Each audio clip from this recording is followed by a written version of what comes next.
We have a unique nation, a republic, like no others. And so this must be unique. This will be our nation's capital.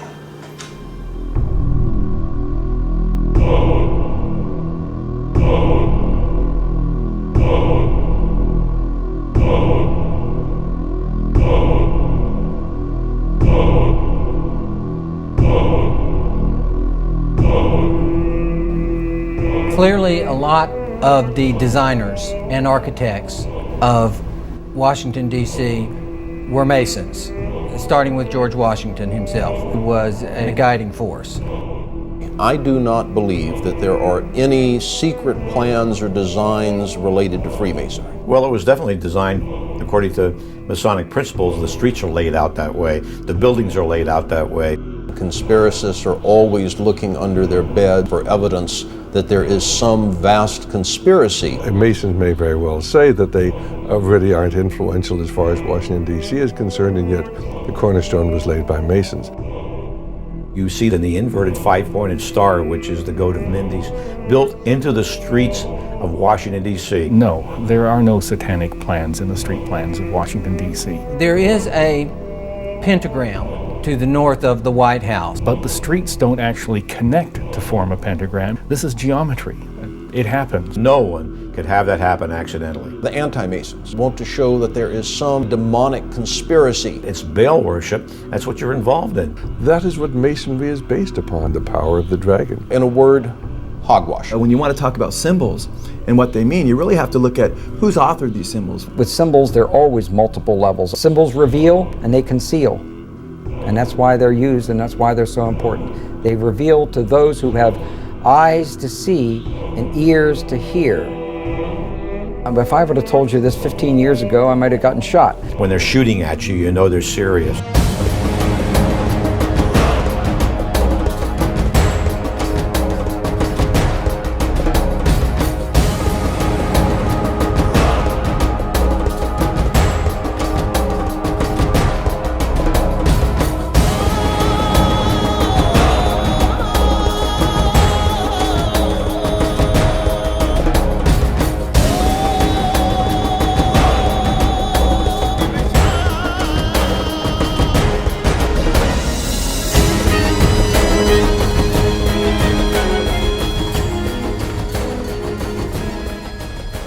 No, I can't. I'm sorry. The president's house needs to turn 180 degrees. It's just 180 degrees? Absolutely. There's absolutely no way we can compromise. Throw the entire thing out. Happily. This area I here, beg your this pardon. is not going to work. This is not going to work. Absolutely. You're absolutely right. You have had Goodbye. enough. Thank you.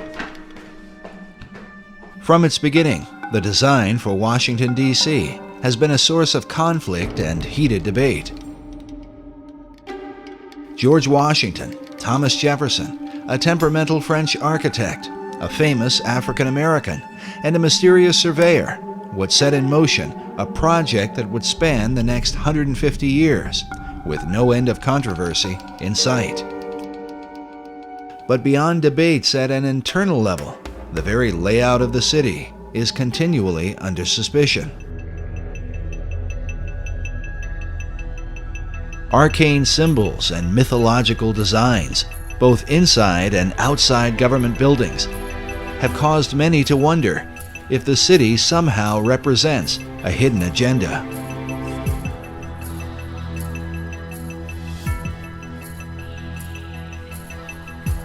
This becomes increasingly important as America's current place on the world stage ignites firestorms of controversy. As the United States is the most powerful nation on earth, many have wondered, what is America up to? Could the purpose of operations currently carried out by the U.S. government somehow be reflected in the design of its capital city? At the center of controversy are secret societies. Many of America's leaders have belonged to them right from the nation's beginning. George W. Bush has admitted to his membership in the mysterious Skull and Bones Society. You were both in Skull and Bones, the secret society. It's so secret we can't talk about it. What does that mean for America? The conspiracy theorists are going to go I'm on. sure they are. I don't know. I haven't seen the web. Number 322? Skull and Bones has to be the most powerful, one of the darkest of all secret societies that exists on this planet. It is about greed and it is about power. The idea for Skull and Bones is said to have come out of Germany in the early part of the 19th century. The society was founded at Yale University by William Huntington Russell, along with Attorney General and Secretary of War Alphonso Taft, whose son, William Howard Taft, would go on to become America's 27th president. Some believe the Society's foundation demonstrates a clear link with what may be the oldest society of all, Freemasonry.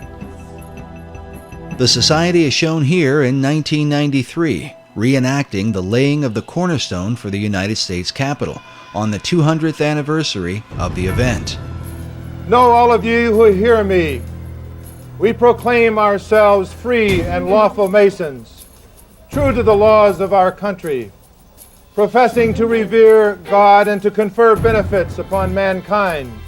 This is the ceremony in which Senator Strom Thurmond, himself a 33rd degree Mason, took part. Senator Thurmond, we would like you to join in this. Since the William Morgan incident in 1826, when Americans uncovered a secret cabal working inside the government, the presence of Masonry in places of power has always sparked debate.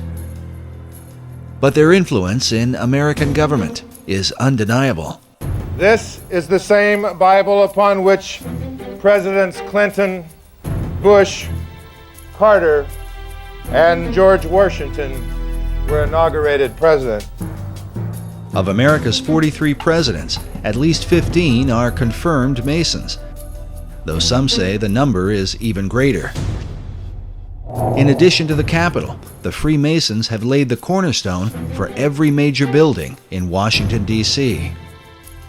The cornerstones of the President's House, known to us as the White House, the Washington Monument, the Smithsonian, Independence Hall in Philadelphia, incidentally by past Grand Master Benjamin Franklin, and Constitution Hall stand out among many others as outstanding examples of cornerstones which have been laid Masonically. The cornerstone of the United States Capitol, however, stands out above all buildings erected in the free world as the seat of government for our people.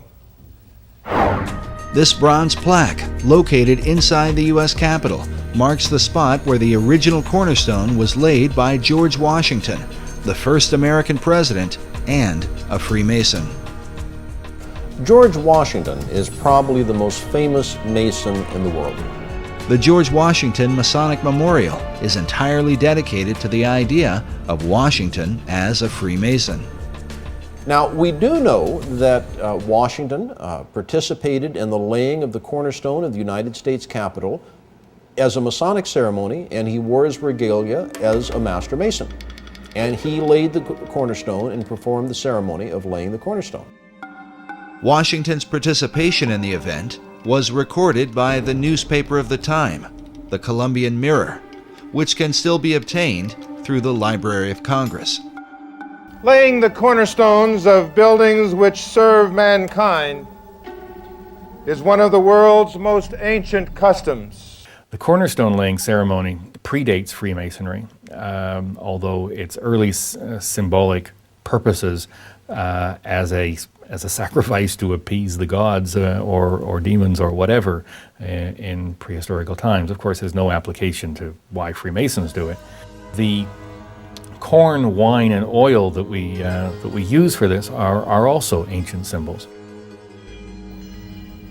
Corn is the symbol of plenty, wine the symbol of refreshment, and oil the symbol of joy and gladness. While Masonry maintains these symbols as a representation of blessing, there are some who believe they hold a more hidden meaning. With symbols, there are always multiple levels, up to 7 different levels of interpretation with every particular symbol. Corn is an important symbol in Masonry and is one found repeatedly in Washington, D.C. But what sort of hidden meaning could apply to corn?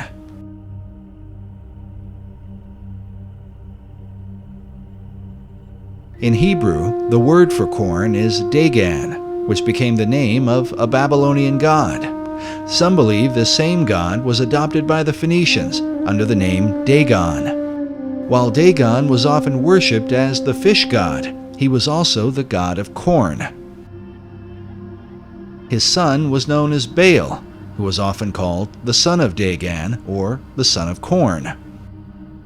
Now, corn, of course, if we're talking about pre-New World times, would be any grain or wheat. To complicate matters further, in the Old Testament, we find the children of Israel offering corn and wine and oil to Yahweh, the God of the Bible. Yet at some point, God's anger was kindled against them for turning the sacrifice into idolatry. In the book of Hosea, God says of Israel, "She did not know that I gave her the corn and wine and oil, which they prepared for Baal." Notice again this Phoenician version of Baal, as a bearded man with strong features. Could Baal have been the model for the bearded male images that appear throughout Washington, D.C.?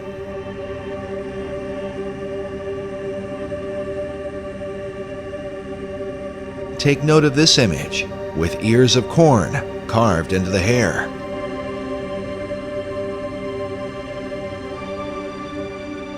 According to the Masonic Encyclopedia, another symbol for resurrection is the Egyptian obelisk, which is the shape of the Washington Monument.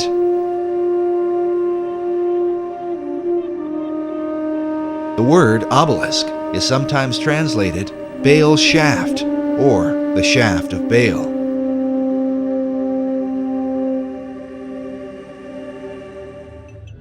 As a result, critics of Masonry argue that Baal, not Yahweh, is the real God to whom Masons perform their ceremony. It's not until you get to the Royal Arts degree that all of a sudden you realize who God is or what the name of God is. It's hidden for a long time. In fact, you're told that there's this hidden word you're supposed to search for. But it's not until you finally get to that degree that you realize that His name is revealed. It's believed that at the higher levels, the Masons secretly worship Baal under a hidden and unusual name. As you go higher up in the Masonry, you learn the secret name of God, which is a secret and the lost word that the Masons in the Blue Lodge seek. They already know it. It's Schnoebelen. It's a combination of Jehovah, Baal, and Osiris. It's a deity that is not the God of Abraham, Isaac, and Jacob. But nowhere in that Scottish Rite degree, and I have to stress that this is an additional degree, this is not a part of regular craft Freemasonry, nowhere in that additional degree is there ever any suggestion that Schnoebelen is the name of a god.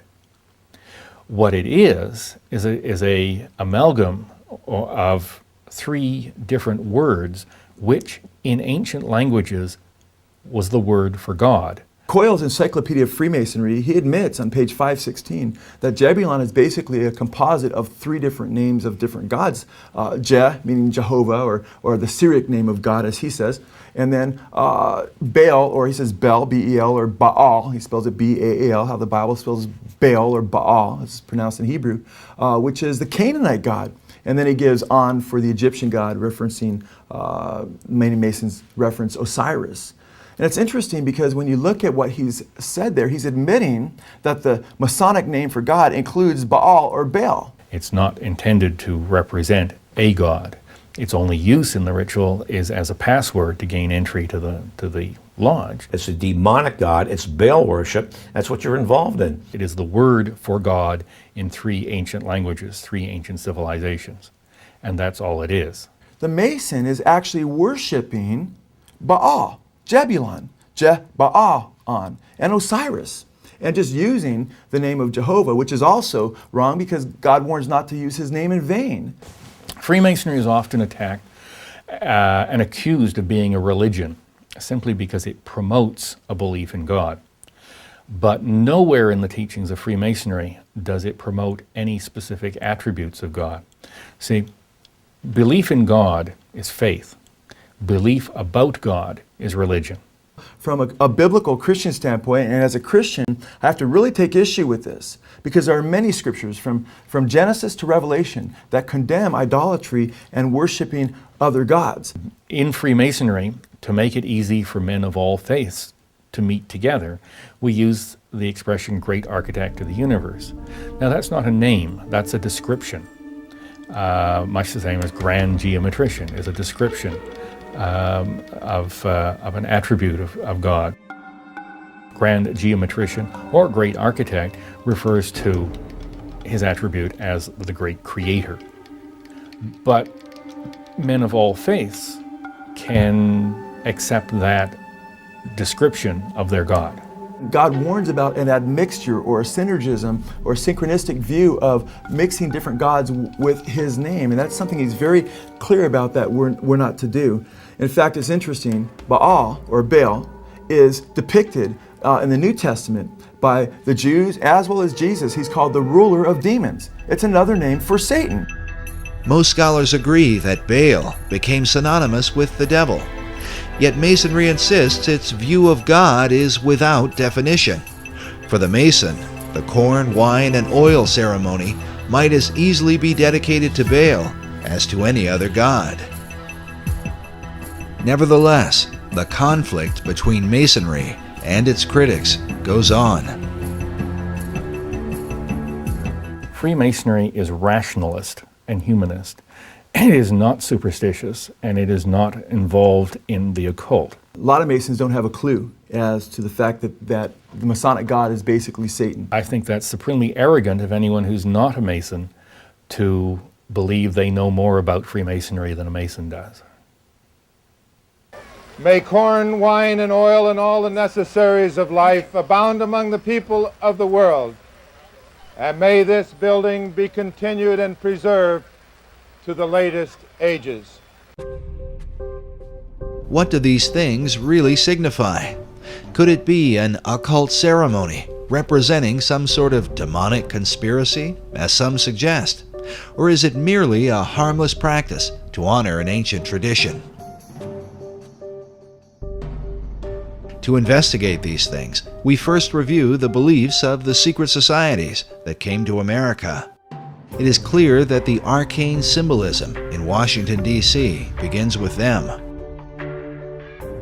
When you want to talk about symbols and what they mean, you really have to look at who's authored these symbols, what was their intentions. Well, I think it's obvious that anybody who has the eyes to see can see that Washington, D.C., and indeed many other state capitals are festooned with occult symbols. Because these symbols come from the esoteric realm, it is important to define them according to the thinking of occult philosophers. Symbols reveal and they conceal. And that's why they're used and that's why they're so important. They reveal to those who have eyes to see and ears to hear. And they conceal from those who do not have the eyes to see or ears to hear. In the book, Masonic and Occult Symbols Illustrated, we find this quote from Masonic author Charles G. Berger, who says that symbols came to have two meanings, the esoteric and the exoteric. The esoteric meaning was the true or original meaning, understood only by a few and closely guarded by them. The exoteric meaning was the invented or modified explanation intended for the many.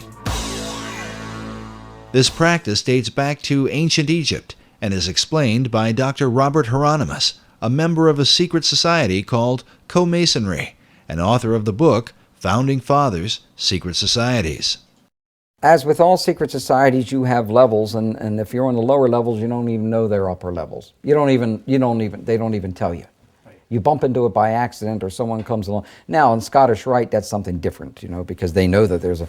But before then, and basically secret societies such as, let's go to ancient Egypt.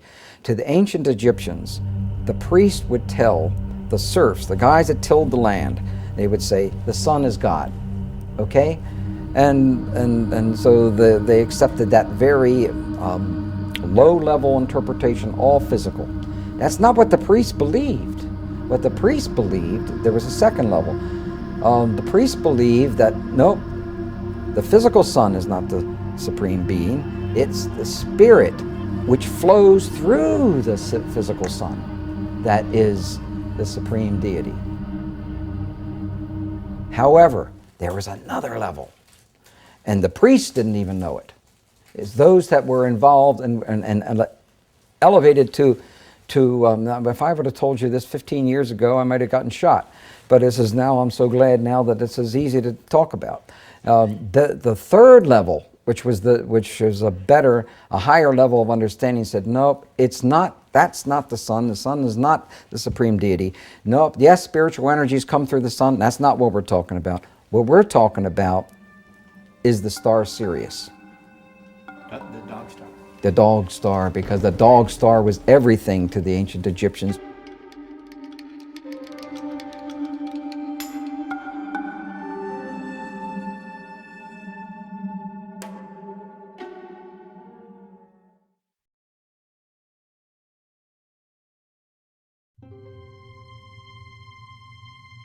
Sirius is said to have been the most important star in the ancient world. It was considered the brightest star in the heavens, many times brighter than the sun. The Great Pyramid was built to synchronize with Sirius, so that the light of this star would shine into the queen's chamber, supposedly to cast a beam upon an initiate during a ritual. Sirius is considered to be the dog star. It's considered to be the most evil star in the Egyptian pantheon. And the reason for this is because in ancient Egypt they depended on the Nile. And during the time when Sirius is in its ascendancy, which is in late July and early August, was the time of drought. It was a time when the Nile was at its most weak in terms of being able to be used for crops. And so the Egyptians thought this was a time of blasted blight, drought, and evil. It seems strange then that Sirius should be related to the founding of America.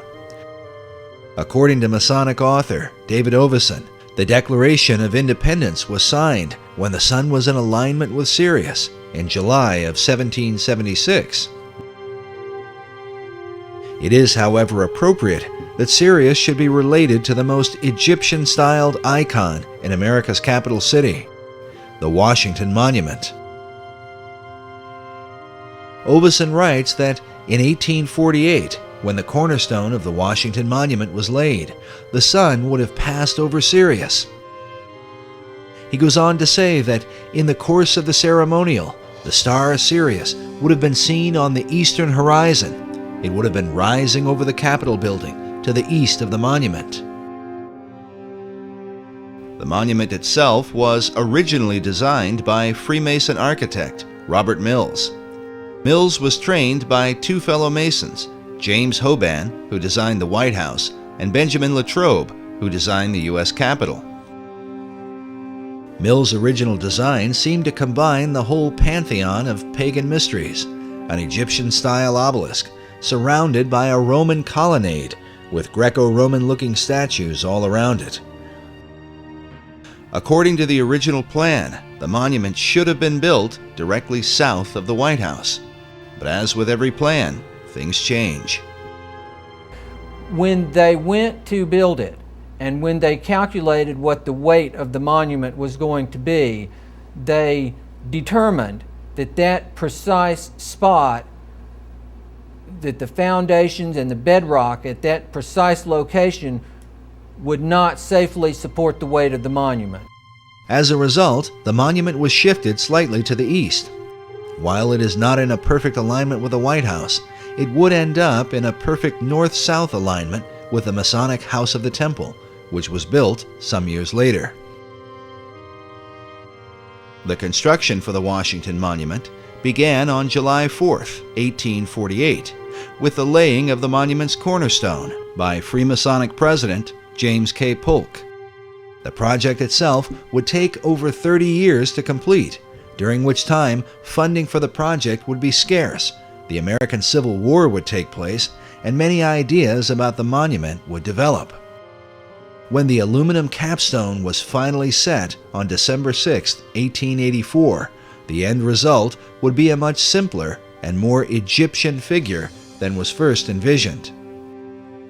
The shift in design was the influence of George Perkins Marsh, the man considered the father of the modern environmentalist movement. In 1876, Marsh was the U.S. minister to Italy. While there, he spent years studying the many obelisks which had been brought from Egypt.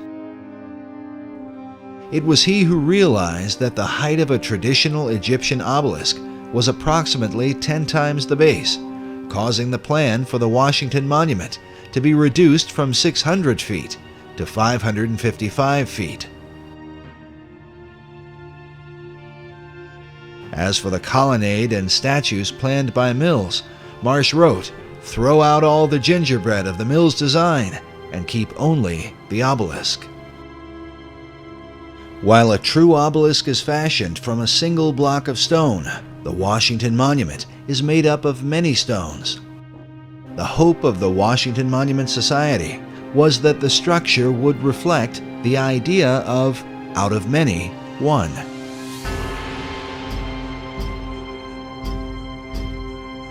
Meanwhile, the pyramidion at the top is made up of 13 levels, just like that of the pyramid on the Great Seal of the dollar bill. But mysteries abound with the monument, not the least of which is the presence of a 12-foot obelisk beneath a manhole just a few hundred feet away from the Washington Monument. It appears to be a miniature replica of the monument itself, but as to why it is there, no one seems to know. Yet like the pyramid on the US dollar, this obelisk is missing a capstone.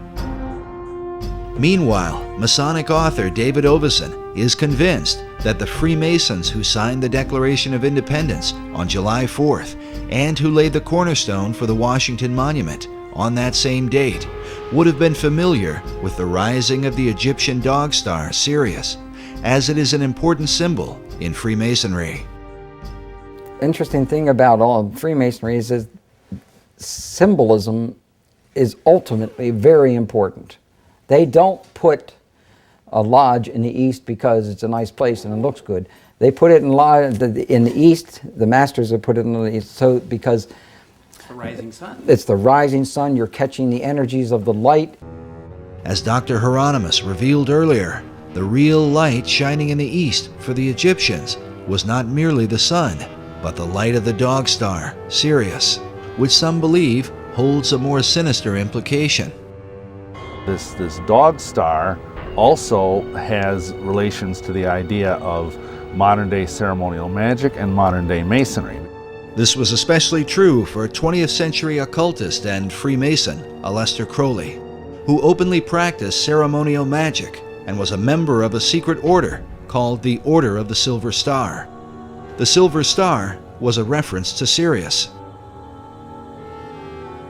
Masons teach that at the center of every Masonic lodge there's a five-pointed star right underneath the altar upon which the candidate is obligated. But the thing is, what they don't tell you is that five-pointed star represents Sirius, which is regarded as a satanic symbol. There is perhaps no symbol that evokes occult suspicion like the figure of the pentagram, which from ancient times was associated with the dog star Sirius. Masonic philosopher Albert Pike wrote that Sirius still glitters in our lodges as the blazing star. The blazing star is an ancient Gnostic term for Sirius, and as shown here, is symbolized in Freemasonry by the five-pointed star or pentagram. According to Pike, this symbol in Masonry dates back to the pentalpha of the Greek philosopher Pythagoras. The pentalpha gets its name for the 5 alphas or Greek letter A's which make up its composition. Typically in Freemasonry, you see the five-pointed star with the nose point down. Now, there's even a division in Masonry which considers this the evil side of Freemasonry as opposed to the non-evil side. For example, Freemasonic lodges in New York do not use the nose side down star. They turn it around so the nose is pointing up, and they consider that a good variety of Freemasonry.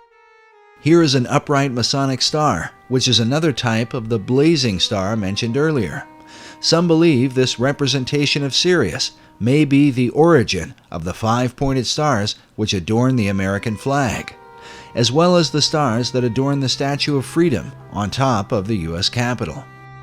Incredibly, these same 5-pointed stars were carved by Freemasons into the ceiling of Rosslyn Chapel in Scotland more than 500 years ago. Because Sirius is said to arise in the east, it also became known as the Eastern Star. To the Egyptians, Sirius was identified with the dog god Anubis, which is where the name Dog Star comes from. Anubis was said to have guarded the gates of death and was the protector of mysteries. Meanwhile, the Romans recognized Sirius as Janitor Letheus, or the Keeper of Hell. These dark associations may be the reason for the sometimes grim view of Sirius and the 5-pointed star that represents it.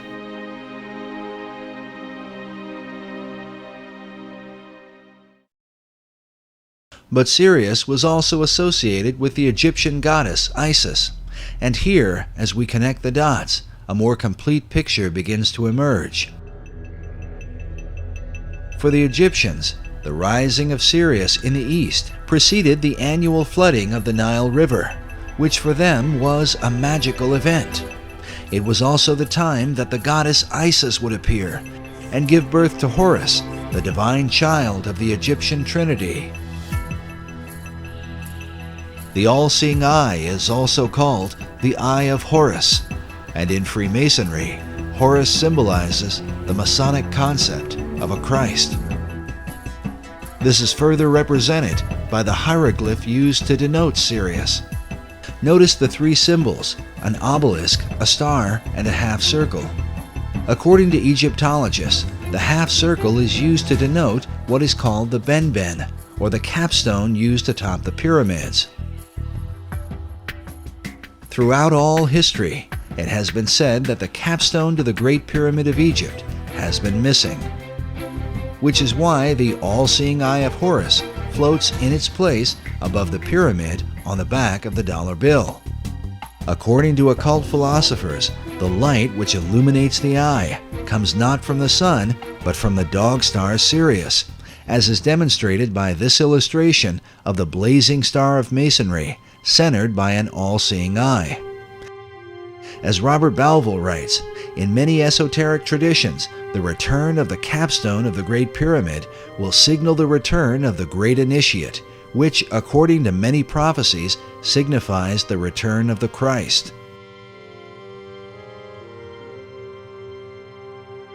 Albert Pike describes the Masonic Trinity as expressed through Sirius and the symbols that are seen in most all Masonic halls.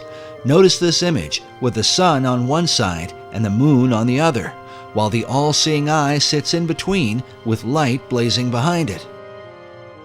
Pike writes that the sun and moon represent the 2 grand principles, the male and the female. Both shed their light upon their offspring, the blazing star, or Horus.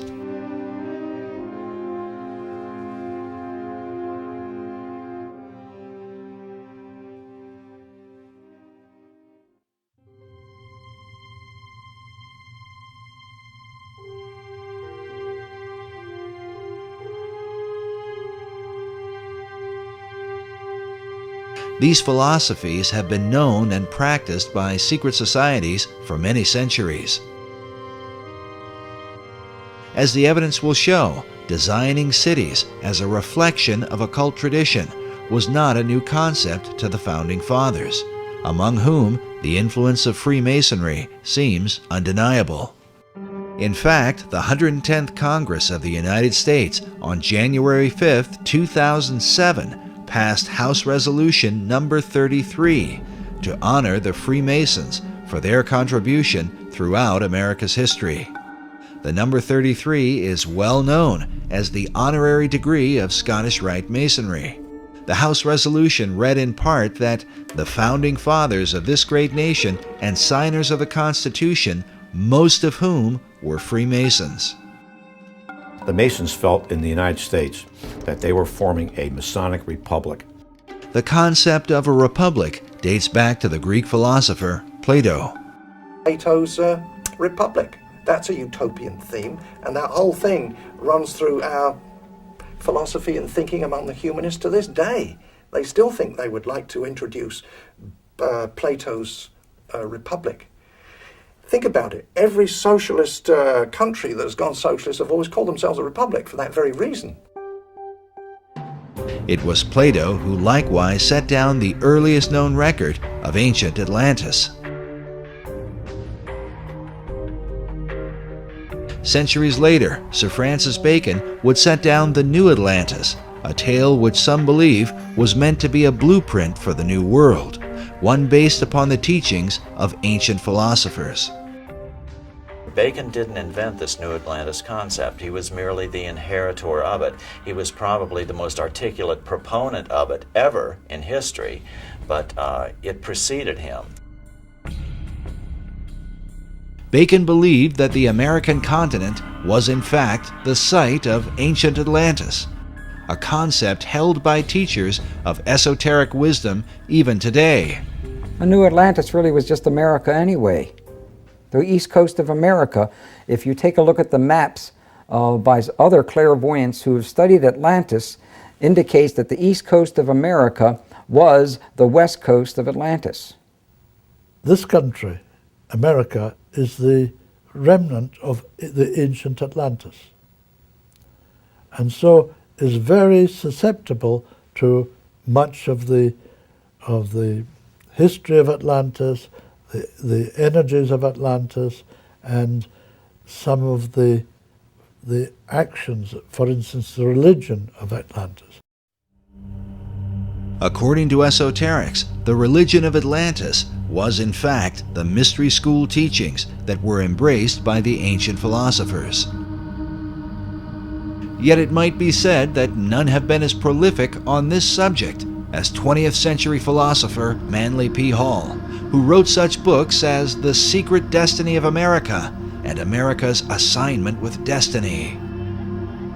It was Hall that many Freemasons are said to have called Masonry's greatest philosopher. In 1934, Hall founded the Philosophical Research Society in Los Angeles, California, an organization dedicated to exploring the wisdom of all the world's traditions. It began in 1934, and I think in this building, the library itself was finished in 1936. This is one of the leading wisdom libraries in all of North America, if not the most comprehensive itself. The Philosophical Research Library has been highly regarded by esoteric students from all over the world. It is composed of books and artifacts collected by Manly Hall throughout his lifetime. Among those who revered the library was President Franklin D. Roosevelt, a Freemason and student of esoteric tradition. And Mr. Roosevelt himself, you know, back in 1942, after the Pearl Harbor invasion, sent some of his people here to microfiche the works in this library because he looked upon it as a national treasure. He wanted to preserve it. When Hall died in 1990, his role as president of the society was succeeded by Dr. Obadiah Harris. Manly Hall, who was a young Canadian philosopher, sage type, envisioned re-establishing what he called the little Alexandrian library, which was, as you know, destroyed. He was very fortunate in that as he was giving a talk, he was still in his early 20s, a baroness, oil baroness, from Ventura, who owned most of the oil wells in Ventura County, told him that she was going to take care of him for the rest of his life, that no matter what he needed, to let her know that she would see that he got it. And she wasn't really joking, because I've looked at the records, and back in the early 30s, when most of the country was in depression, I don't know if California was really in one, but most of the world, the country was, she was giving him $50,000 and $100,000 at a time to go around and search out this wisdom literature in manuscript form and in book form. This proves interesting because much of Hall's highly financed research was dedicated to investigating the founding and purpose of America. Through his research, Hall became convinced that America had a secret destiny that was known by the arcane societies of the ancient world. Was it this information that compelled FDR to preserve Hall's literature? Like Hall, FDR also believed that America had a rendezvous with destiny. Hall's connections to the White House and FDR are mysterious, but do not end with the library. Hall was also involved with a mysterious Russian mystic named Nicholas Roerich. Roerich was a Rosicrucian and member of the Theosophical Society. He was said to be a kind of spiritual mentor to Henry Wallace, a 32nd degree Mason who would become FDR's vice president. It was Roerich's influence that inspired Wallace and ultimately FDR to place the Great Seal of the United States on the back of the dollar bill, with the words Novus Ordo Seclorum, the new order of the ages. Dr. Harris, will you tell us about this statue here? Oh, well, this would be a very favorite thing to Manly Hall. This is Nicholas Roerich. Today, a statuette of Nicholas Roerich can be found at the PRS Library. Well, actually, he lived even in the 20th century up until now. What impact could the beliefs of men like Roerich and Manly P. Hall have had on the highest levels of America's government? They jumped a few decades from the New Deal, because the Novus Ordo Seclorum can be translated to the New Deal in English as easily and readily as to the New Order or the New World Order. I truly believe FDR believed he was creating a New World Order out of the Depression, and that he had with him and had, encircled himself by people who would facilitate that dream. These visions of New World Order or New World, the world of democracy, that's a part of the very soul that gave birth to this country. As the United States was born, the design for its capital city would begin under the leadership of President George Washington, who was himself a master mason. 150 years later, the fulfillment of its major construction, with such buildings as the Jefferson Memorial, the National Archives, and the Pentagon, would be completed under the leadership of another Masonic president, Franklin Delano Roosevelt.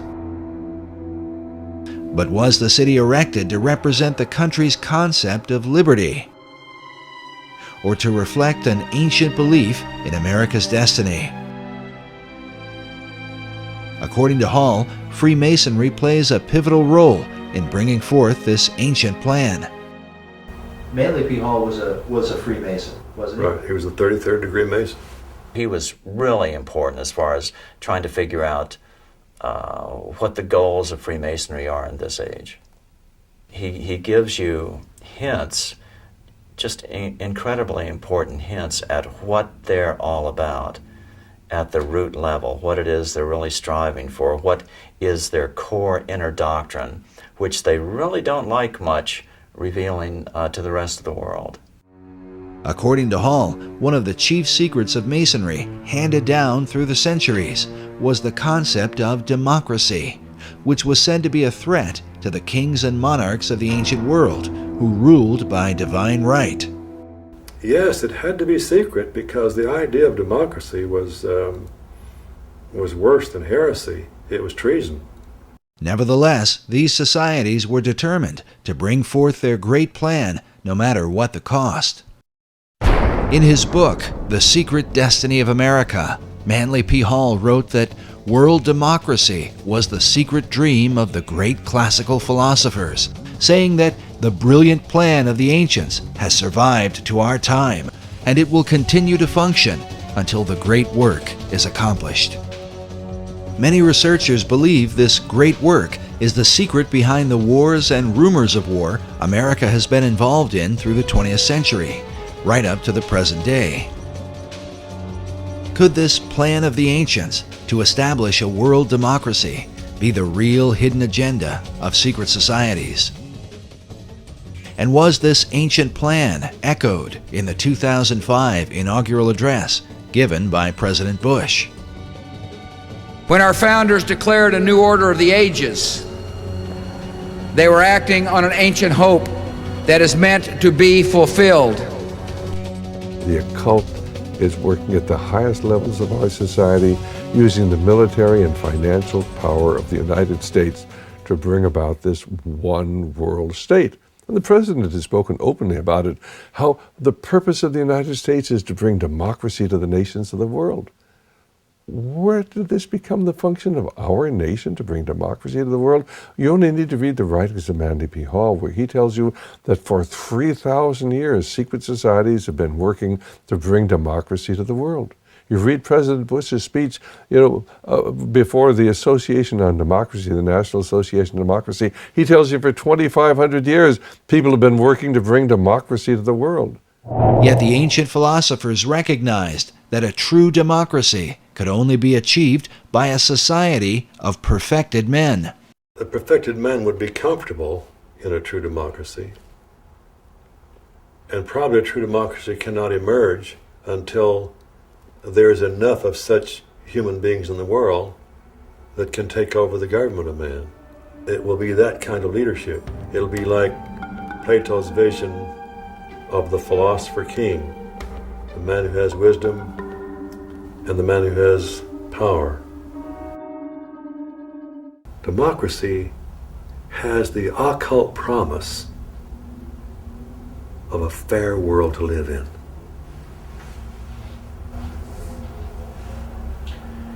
Now, you mentioned the occult promise. How would you define a term like that for an audience who's...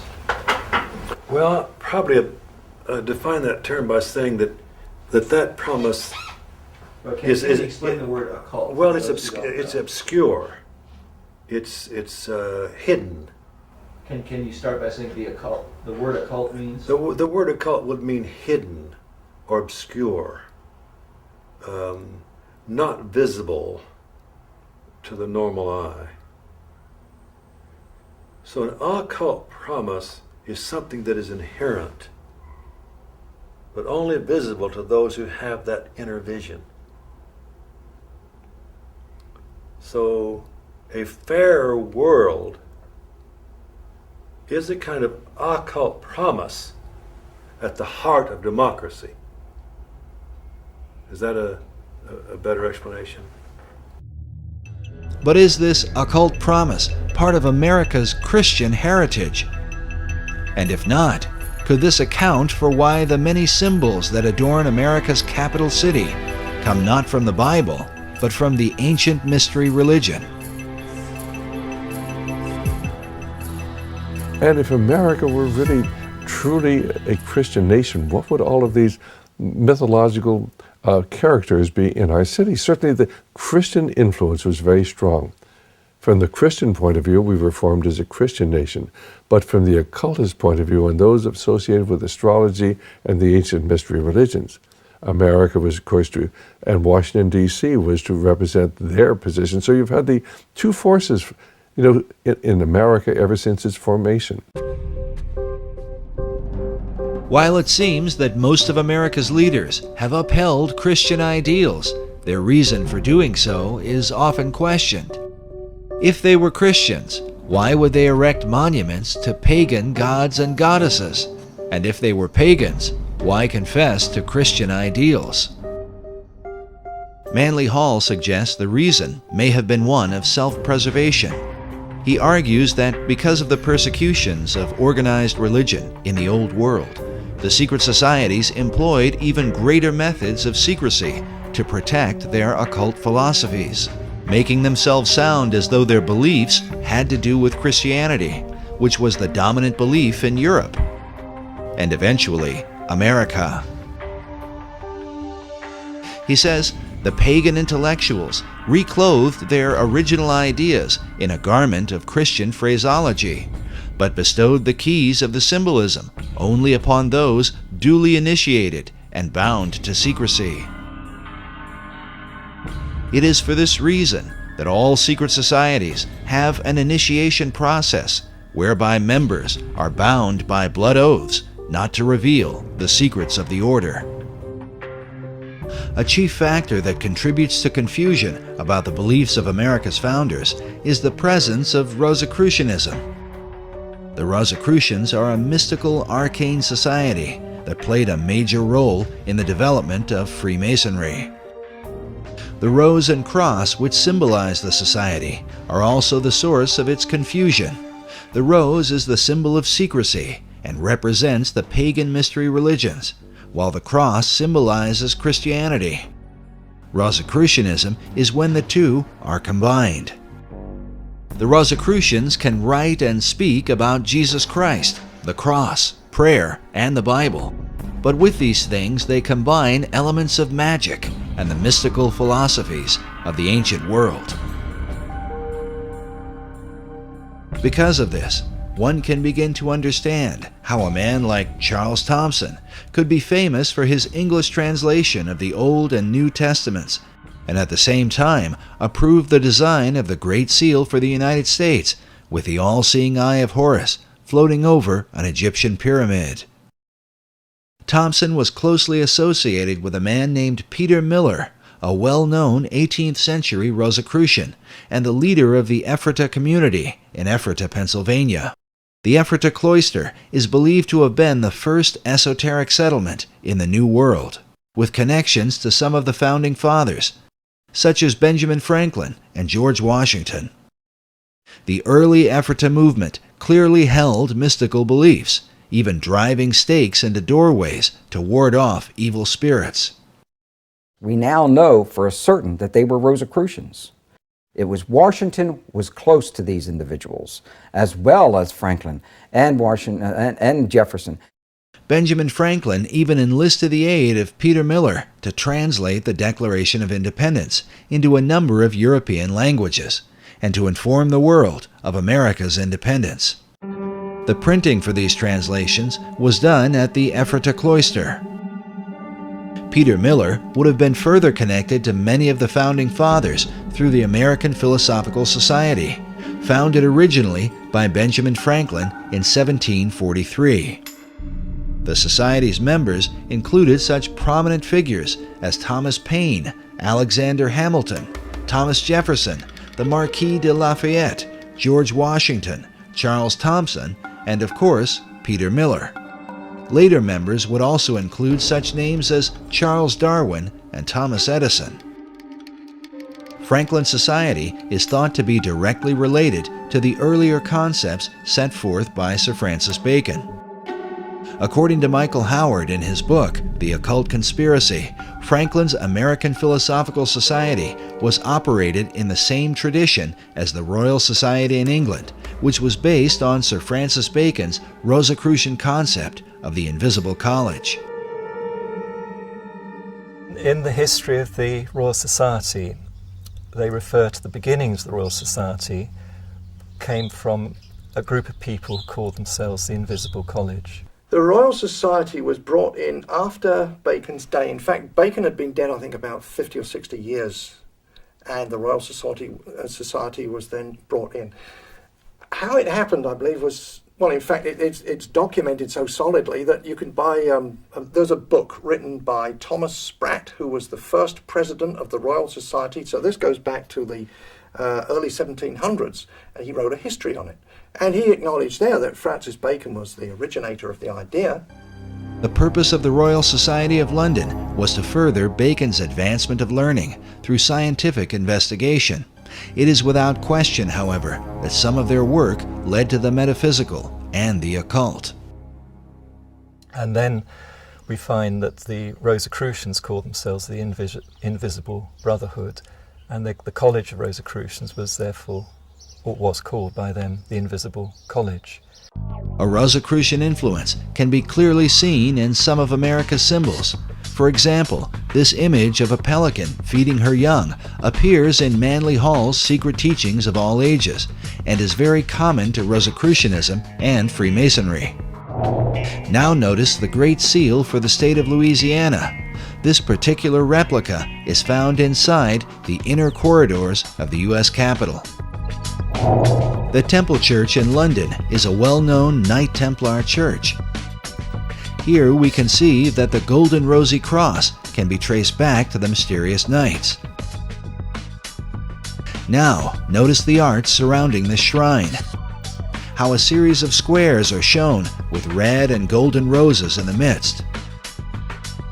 The shrine opposite has a variation of the same design. Now consider this same pattern as it appears throughout the interior of the state capitol.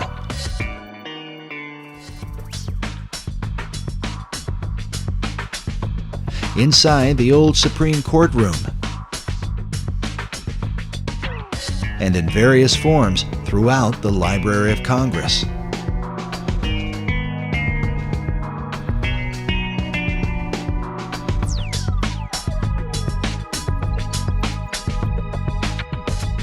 Sir Francis Bacon became the chief of the Rosicrucians in England. His famous saying, "Knowledge is power," is found written inside the Library of Congress, while a statue of Bacon can be seen on the upper level. Elsewhere in the main library is a Baconian passage from his collection of essays. It reads, "The inquiry, knowledge, and belief of truth is the sovereign good of human nature." This saying is found over a statue representing philosophy.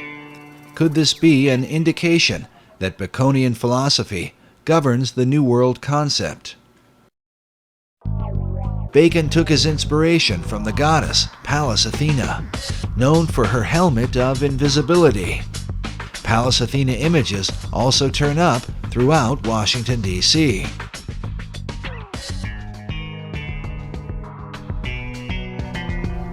The Virginia State Seal bears the image of Athena with her foot upon a fallen king whose crown is cast aside. The word "Sic semper tyrannis," thus always to tyrants, written beneath. To the Romans, Athena was called Minerva. This painting of Minerva can be found in the Great Hall of the Library of Congress. At 15.5 feet high, it is the most imposing image in the room. Notice she holds a spear that comes like a ray of light from the sun, with a traditional helmet of Athena at her feet. This particular work was done by 19th century artist Elihu Vedder. Vedder was known as a symbolist painter whose style was part of a movement that can be traced to France during the 19th century and an art house called the Salon de la Rose Croix. Yes, they were a group of Rosicrucian artists known for promoting symbolic and often bizarre imagery. Some of which, like the image of this satyr, seems to be repeated inside the Library of Congress.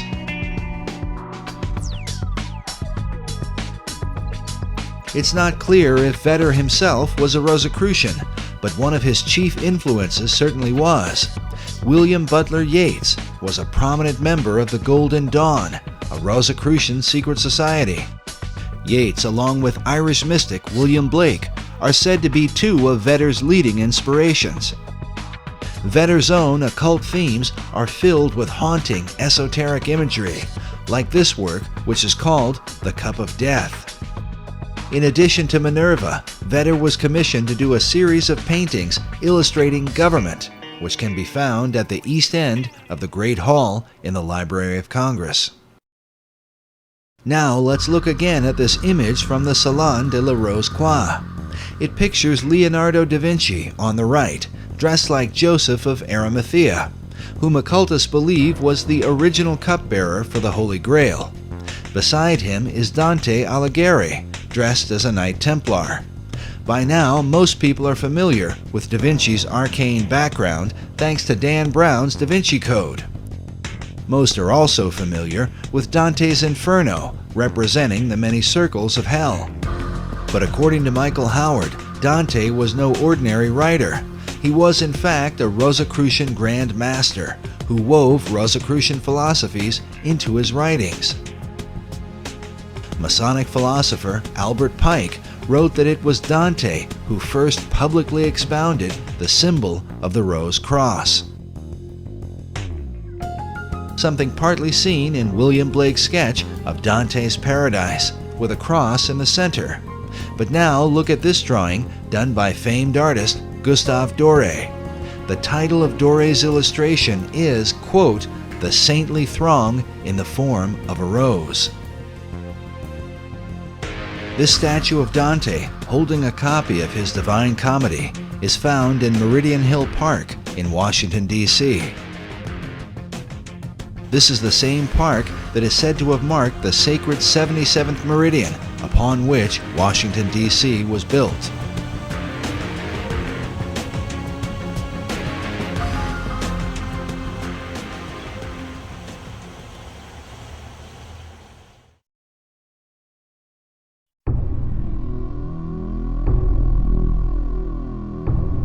But one final Rosicrucian emblem in the Library of Congress is worth noting. High up in the ceiling, in between two faunish-looking figures with serpents for legs, is what appears to be a traditional crucifixion. But behind the Christ-like figure on the cross is a black, double-headed phoenix. The words in Latin that encircle the image come from Psalm 17:8, a psalm that is often employed in Rosicrucian writings. It reads, "Under the shadow of thy wings, protect us." The question is, whose wings are providing the protection?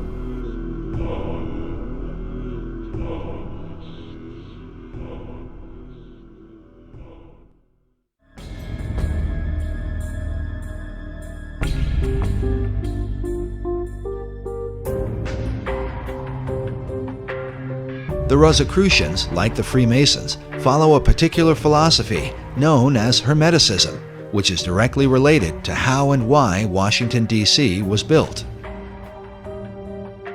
The origin of this philosophy dates back to the deepest recesses of the ancient world, and to what has been one of the most dominant subjects in archaeological and metaphysical research through the 19th and 20th centuries, the lost empire of Atlantis. In Plato's dialogue, the entire authority of the Atlantis tale is based on the reputation of Solon, the Greek poet and lawgiver. Plato cited Solon as his source of information concerning the Atlantis story. And Solon said that he got his information about the Atlantis story from the priesthood of ancient Egypt during his time there, which was extensive. He is featured prominently in the Hall of the Lawgivers in the Capitol building, and he is also featured prominently on the pediment on the back of the Supreme Court building. The pediment above the east entrance of the Supreme Court building features Moses holding the two tablets of the Ten Commandments. To his right is Confucius, the ancient Chinese philosopher, while on his left is the Athenian lawgiver, Solon. Solon, was one of the 7 wise men of Greece. Seemed to be very realistic about what he knew, which we knew where he got what he knew entirely, but he passed it on to Plato.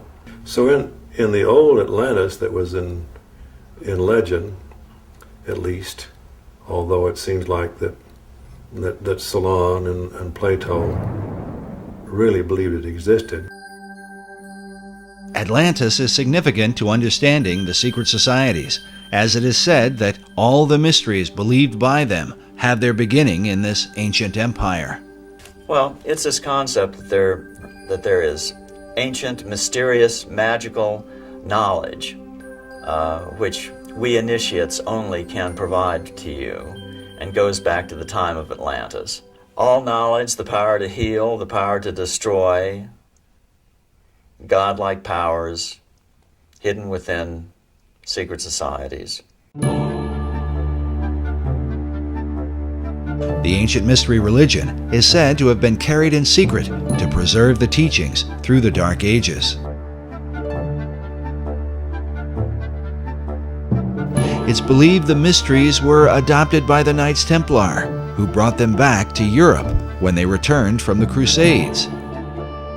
Templars came over to the Holy Land, and this is where the Templars got a lot of their kind of outre heretical ideas that later on got them in a lot of trouble.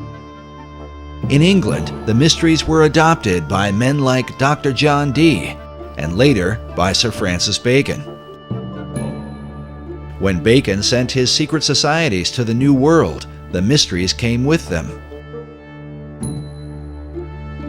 In short, the ancient mysteries represent the pagan beliefs of Rome, Greece, Babylon, and Egypt.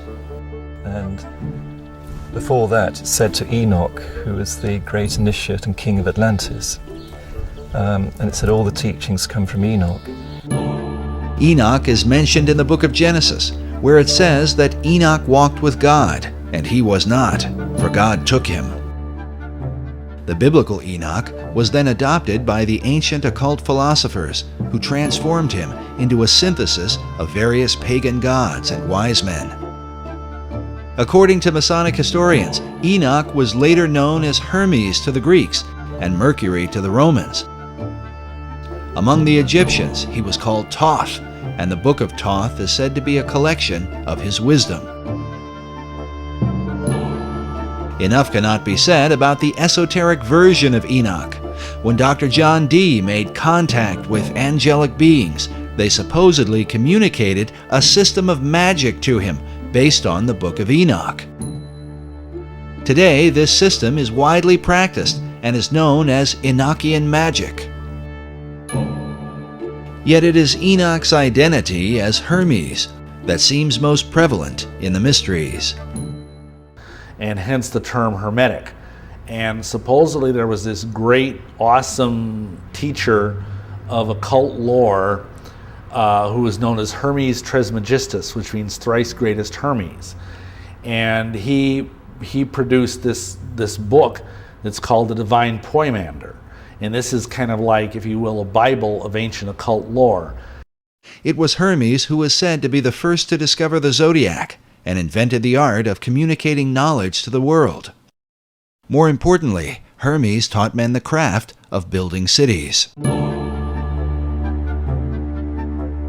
In the Divine Poimander is revealed the Hermetic maxim, as above, so below, as pictured by this tarot card of a magician with one hand up and the other hand down. As above, so below, but after a different manner. And what that means is that in esoteric thought, in everything that is above is reflected down below. So for example, a human being is a certain shape and form, but the universe itself is a giant version of the human body. And that everything that is down here has a supernal, macrocosmic, if you will, origin. And that's one of the essential concepts in the occult. As above, so below is repeatedly symbolized in esoteric art and a variety of symbols, the most basic of which is a triangle pointing upward or above. This is accompanied by a second triangle pointing downward below. When combined, they form a hexagram, commonly recognized as the Star of David, one of the most dominant symbols in the occult. Removing the base of the triangles, one can see the outline for the square and compass of Freemasonry.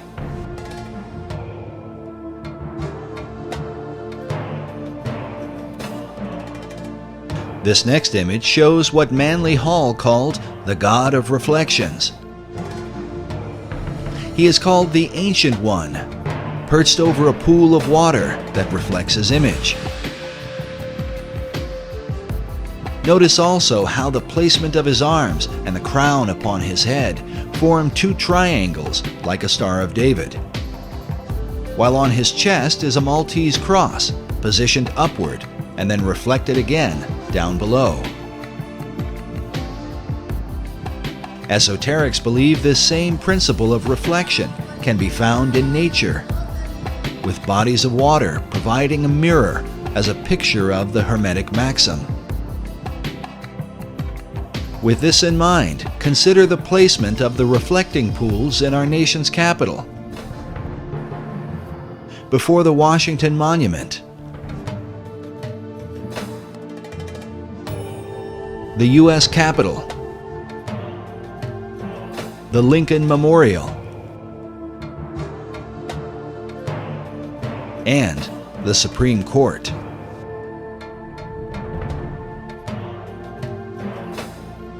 As above, so below is the philosophy that guided ancient cultures into building their cities and sacred monuments in alignment with the stars. While mystical sites like Stonehenge, the pyramids, and Easter Island are all examples of this practice, modern researchers believe that with them is the design for Washington, D.C.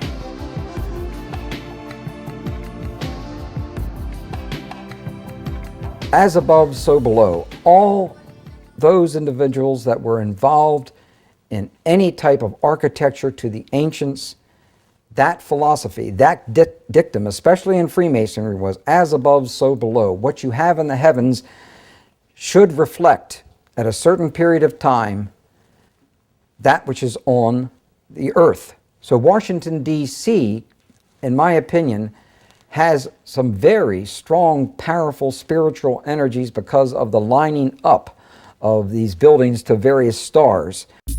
These spiritual energies are referred to by Masonic author David Oveson. He writes that in the years following the American Revolution, the Masonic fraternities held ceremonial layings for government buildings. Such buildings were aligned with the stars and with the spiritual beings who ruled the stars. The debates over the design for Washington, D.C. usually begin with the designers themselves. Were these the sort of men to employ esoteric philosophy into the building of America's capital city? There's a distinction we have to make between the street plan of Washington, D.C. and the architecture that adorns it. We know the names of the four major people that laid out the street plan and the variations that happen in those street plans. And then there are any number of architects that worked on the various buildings that went up over the years. Nevertheless, at every major level, the influence of Freemasonry is said to have played a pivotal role.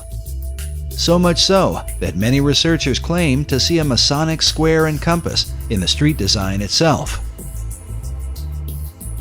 Clearly, a lot of the designers and architects of Washington, D.C. were Masons, starting with George Washington himself, who was a high-ranking Mason and who was a leading force and a guiding force for both the location of the city and the layout of the city. Washington's authority as the father of a new nation would set the course for America's capital city, beginning with its designer.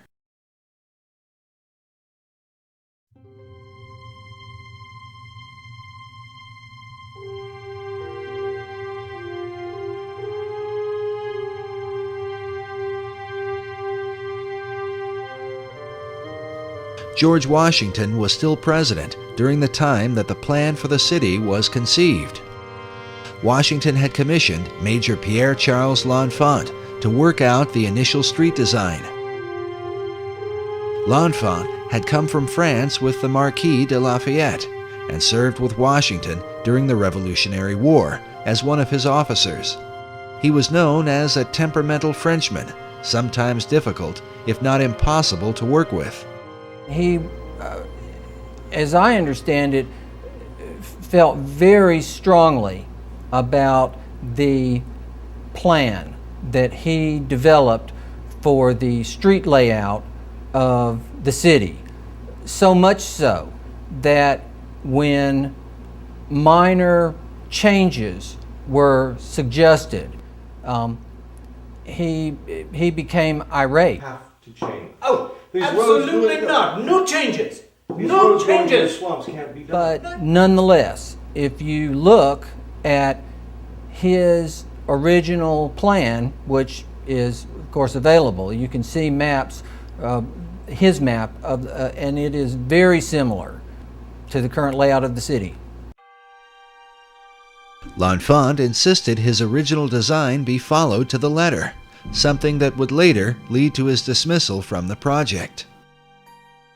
Yet even so, one Masonic author writes that the early architects responsible for individual buildings did attempt with considerable success to honor L'Enfant's master plan. He goes on to call it an arcane schema to be established with the aid of interested Masons.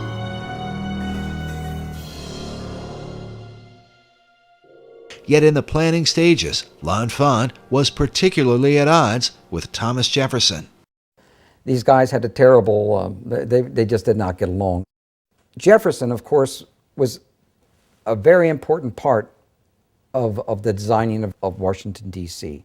Jefferson himself, along with Benjamin Franklin, was said to be deeply involved in astronomy. Jefferson spent 5 years as the American ambassador to France. When he returned, he brought with him the influence of European architecture.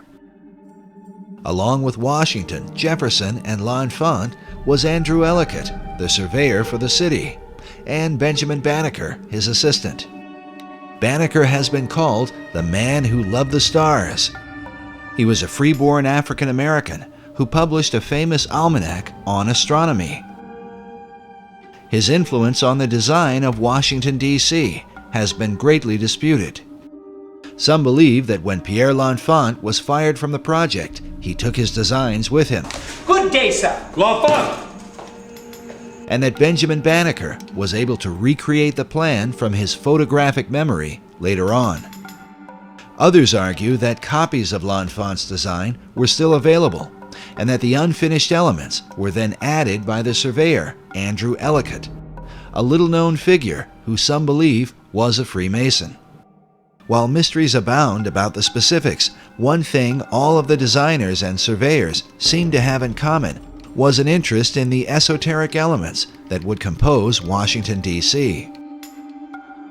Ultimately, when the final design was presented, George Washington chose to call it the L'Enfant Plan. Perhaps the most influential researcher into the L'Enfant Plan and the mysterious, arcane elements of Washington, D.C.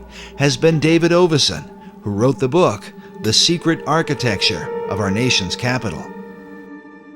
In his book, Oveson argues that the real mystery of Washington, D.C. is to be found in Federal Triangle. What Oveson felt was that Federal Triangle was basically reflected from the stars. Oveson's research, more than any other, confirms the idea that Washington, D.C. was built according to Hermetic principles, as above, so below. It was laid out to reflect what was going on in the stars, where you had a right-angled triangle surrounding the constellation of Virgo. The right-angled triangle surrounding Virgo is partly reflected in the layout of Federal Triangle and symbolizes the Pythagorean theorem. The theorem simply states that the base of a right triangle squared and the perpendicular side of a right triangle squared are equal to the third side, known as the hypotenuse. This theorem is said to be of unique and mysterious importance in Freemasonry. It's interesting that in the third degree of Masonry, the Master Mason candidate is given several lectures. And one of the lectures, he is told to meditate upon the 47th problem of Euclid, which is also the 47th theorem of Pythagoras.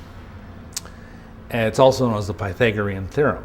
which is the sum of the square of the hypotenuse is equal to the sum of the square of the other two sides in a right triangle.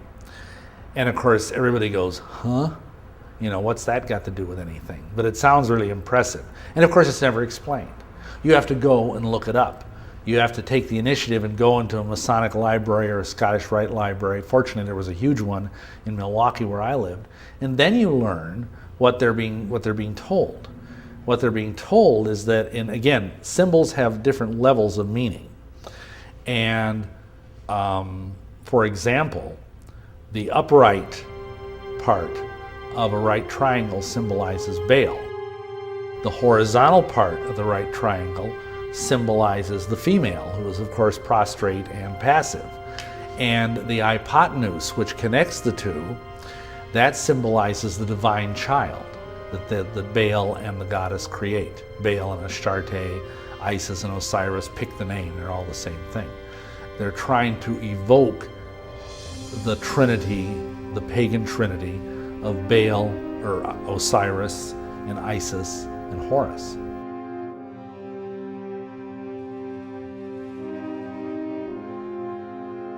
The squared elements of this Pythagorean trinity resemble the letter Y. In his book, David Oveson suggests that Washington, D.C. was intentionally placed at the split of the Potomac and Eastern Rivers to symbolize this Pythagorean Y.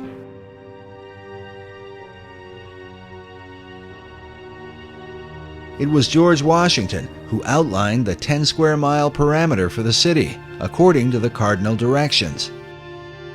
But Oveson's principal theory is that in L'Enfant's original plan, the White House, Washington Monument, and Capitol Building were designed in a right triangle, according to a star pattern above, where 3 stars surround the constellation Virgo, forming a stellar triangle. According to Oveson, the Federal Triangle actually exists within this greater triangle, but with the same purpose. This Hermetic symbolism, above and below, is intended to draw upon the spiritual energies associated with Virgo. But for what purpose? Could it be that as Isis brings forth Horus, so the energies of the Virgin are intended to bring forth the divine child? Oveson refers to Pennsylvania Avenue as the spiritual center of Washington, D.C., partly because it forms a direct line between the Capitol Building and the White House, but also because Pennsylvania Avenue is the hypotenuse of the Federal Triangle and symbolizes the divine offspring of the pagan Trinity.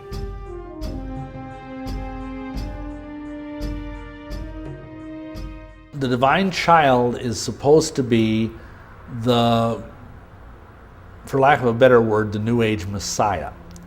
He's supposed to be the product of the coming together of the cosmic feminine forces and the cosmic masculine forces to produce a synergy. This synergy of the masculine and feminine is said to be a key understanding of all occult doctrine. These are the positive and negative, like the black and white imagery of yin and yang. Sir Francis Bacon held to these ideas through the gods Apollo and Athena. Bacon took his mystical views from the teachings of Kabbalah. You know, in Kabbalah, it's taught that a man and a woman is a complete vessel, and that's the only way for the holy light to be held entirely. This concept of completion is further defined by the esoteric concept of alchemy.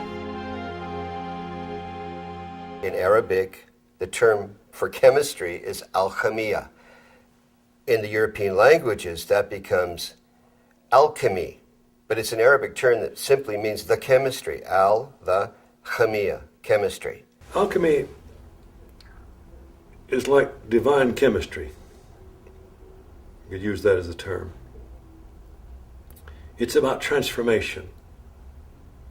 It's about transformation of the lower self to the higher self. Some use the symbolic expression of lead to gold.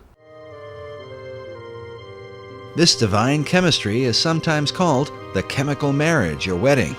In the 17th century, the Rosicrucian order put forth a document called The Chemical Wedding of Christian Rosenkreuz. A Rosicrucian website explains the purpose of the tale, saying that alchemy is based on the view that man, as a result of the loss of his original Adamic state, is divided within himself. He regains his integral nature only when the two powers are again reconciled with one another. And so, just as there was an Adam and Eve, there's a husband and a wife, there's a man and a woman, because it's two different qualities, positive and negative, and together they make the whole.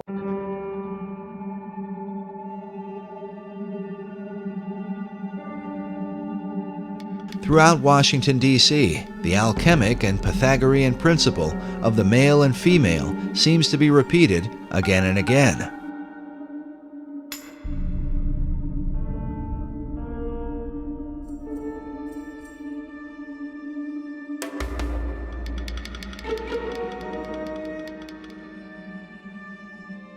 Notice here the James Buchanan Monument, with a male figure to one side and a female to the other, while President Buchanan, who also happened to be a Freemason, is placed in between them, where the perfected man would be.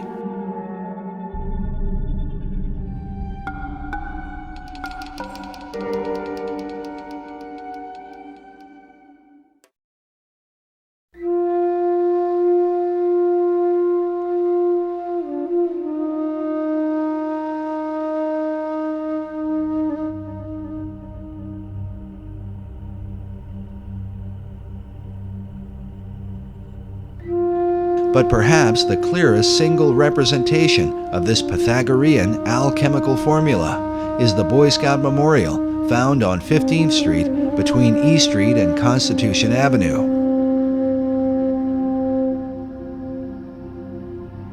The Boy Scouts of America were founded by a Freemason named Daniel Carter Beard. And so it seems only fitting that the Boy Scout Memorial would be a kind of American Trinity, where the Boy Scout himself stands in the place of the divine offspring.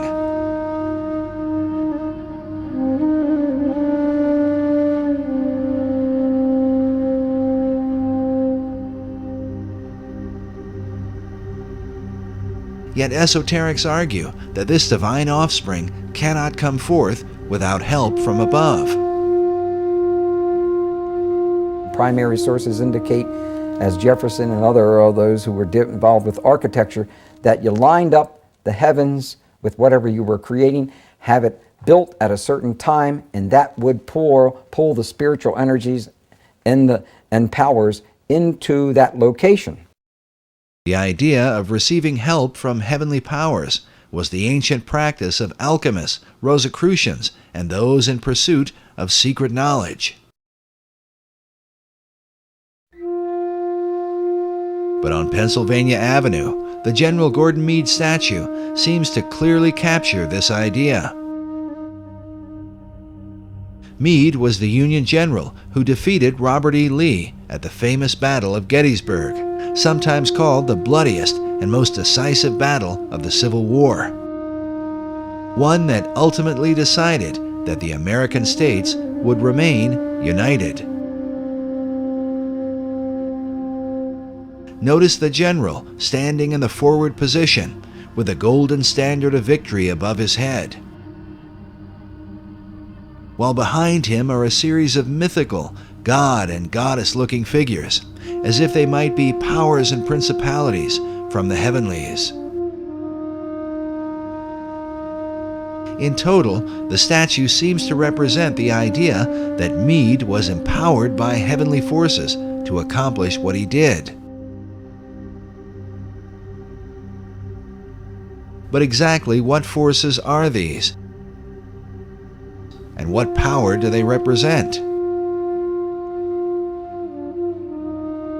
A Freemasonic website features General Meade's walking stick, with an image of the general carved upon it, the name and dates of the Gettysburg Battle, along with a skull and crossbones, while just above it is a Masonic square and compass. Consider also the golden standard that floats like a halo above the general's head, reminiscent of countless images of Christ through the Middle Ages. The theme of a Christ-like figure, empowered by heavenly beings, has many levels in Washington, D.C., and seems to be the perfect companion to the Virgin symbolism which appears throughout the city, not the least of which is the goddess Freedom that sits atop the U.S. Capitol. A replica of Freedom is found inside the Capitol itself. The Virgin is said to symbolize purity and perfection, and hence becomes the alchemical companion to the perfected man, who also brings forth the divine child. In front of the Supreme Court building are found a male figure to one side and a female to the other. But centered in the tympanum above is not a man, but a woman, said to be the goddess Liberty enthroned. But exactly what liberty does she represent? David Oveson's book is subtitled The Masons and the Building of Washington, D.C. Could all of this arcane symbolism have been the intentional working of Freemasons?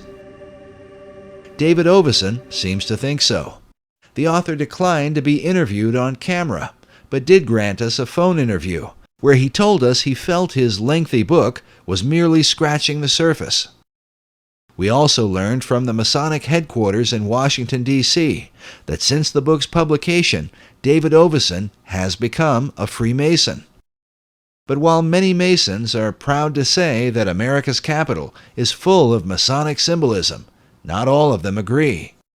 From my studies of the design of Washington, D.C. and its history, I do not believe that there are any secret plans or designs related to Freemasonry.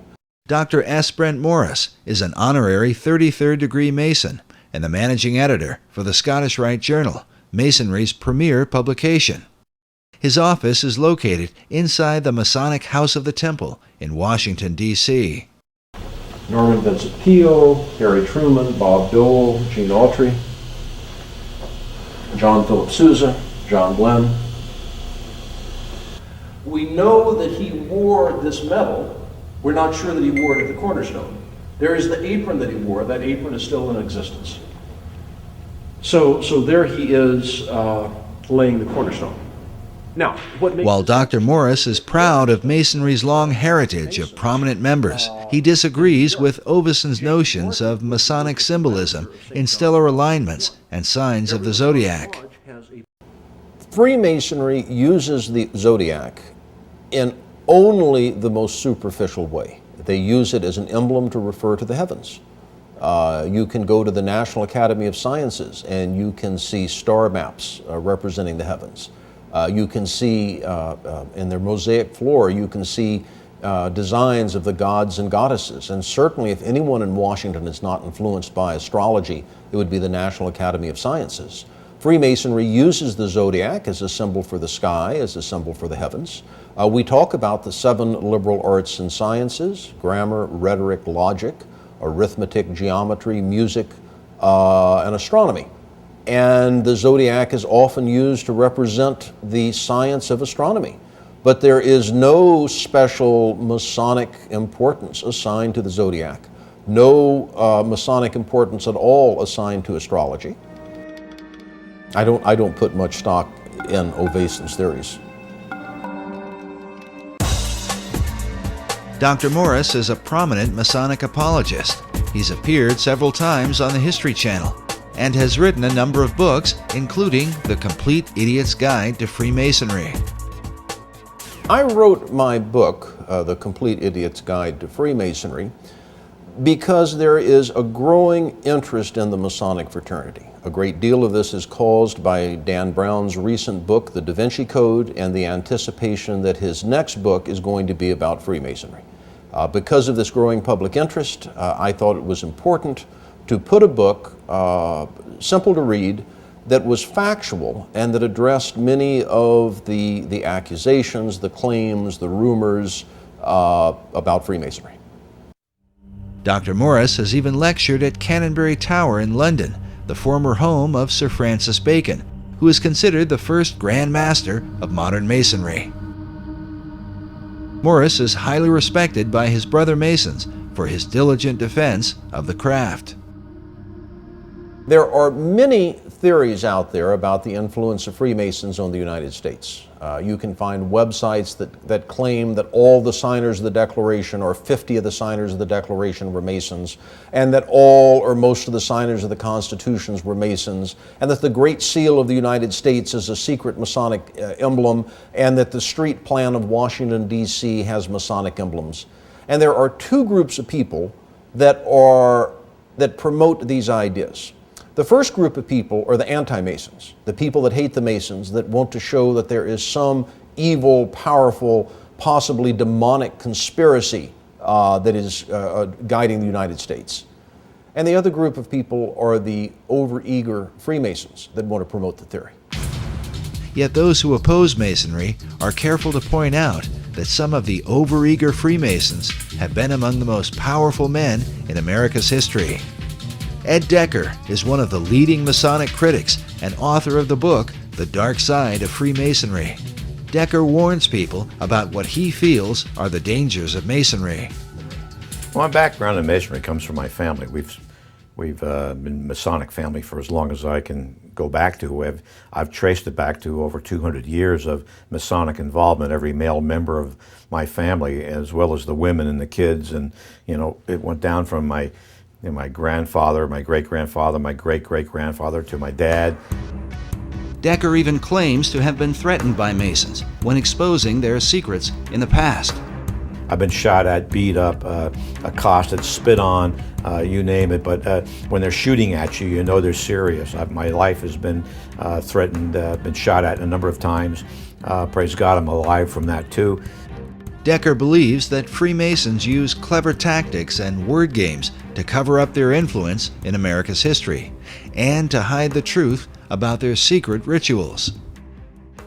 I was on a radio show in California one time years back, and I was talking about the 30th degree of the Scottish Rite, where they drink wine out of a human skull, the top of a human skull, and they talk about that the bread you eat in this Masonic communion is the actual bodies of Zoroaster and Confucius and Jesus and all the great teachers and Buddha and so forth, and that the blood you drink is the actual blood of the combination of all these great leaders and great teachers of mankind and the great Masons. It's a form of Masonic transubstantiation, and I was talking about this as when you go to a ritual and they have you drinking wine out of a skull, you got a problem. And I got a phone call that came in, and the caller said, "I'm a Mason. I've been a Mason for 60 years, and you're a liar. We don't drink it out of a human skull." And I said, "You're a liar. You do drink it out of a human skull. Don't tell me so. I know. I've been there, seen it." And he said, "Well, we drink it out of a plastic skull, not out of a real skull." I said, "Oh man," it was a word game with him. The question has arisen for many: if some of the leading and most powerful men in America's history take part in such occult practices, what will the consequence ultimately be for America's destiny? A destiny planned by secret societies, said to be written, like so many riddles, in the stones of Washington, D.C.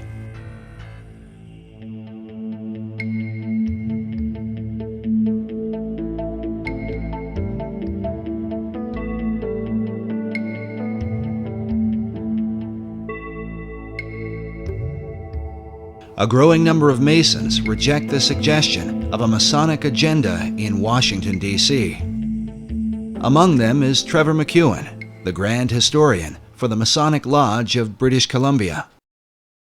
If you study architecture, you'll note that architects will occasionally play little in-jokes, where, say, in the frieze work around the top of a building, there'll be medallions that are supposed to be old Roman coins. So what they might do is, rather than put a Roman emperor as the face, they'll put their brother-in-law's face there. No one can really see it, but it's there. They'll put their children or their pet dog or across fishing rods because they like to go trout fishing. They'll put little symbols or little ideas hidden in the building just simply because it's their signature work. And they're allowed to do that. No one will really notice. So I'm suggesting that if an architect who happened to be a Freemason stuck a Masonic symbol somewhere, he did that simply as part of his signature, as an expression of his own life. Not because some Masonic authority told him to, or because it has any Masonic impact or purpose. Well, they can dodge and move around all they want to when you talk to a Mason who says, well, those symbols are just kind of fun things, or they're just accidental, they're not Masonic. That's nonsense. They're put there by Masons for Masonic purpose. The Masons write about it. They may say that to you at the church when you're talking to them at their church. They may say it to you in the living room when you're talking to the Mason in the living room, but the Masons write about it. You know, in their magazines, they do articles about them, and you go on the web and go onto the Masonic websites, and they brag about it. They point to it. One such Mason is Michael Bagent, the world-famous author of the book Holy Blood, Holy Grail. Bagent is on the board of trustees at Canonbury Tower in London. He is also the editor of the magazine Freemasonry Today, a publication that openly refers to Washington, D.C. as the Masonic City. Yet among the chief debates is the Masonic membership of its two chief designers, Pierre L'Enfant and Thomas Jefferson. What's interesting when you chase down Thomas Jefferson or someone like Pierre L'Enfant is it's like chasing a shadow. Many Masonic lodges and websites openly declare that Thomas Jefferson and Pierre L'Enfant were in fact Freemasons. Jefferson in particular is commonly placed in the lists of Masonic presidents, including this collection from the Harry S. Truman Presidential Library. Needless to say, Truman himself was a proud Mason.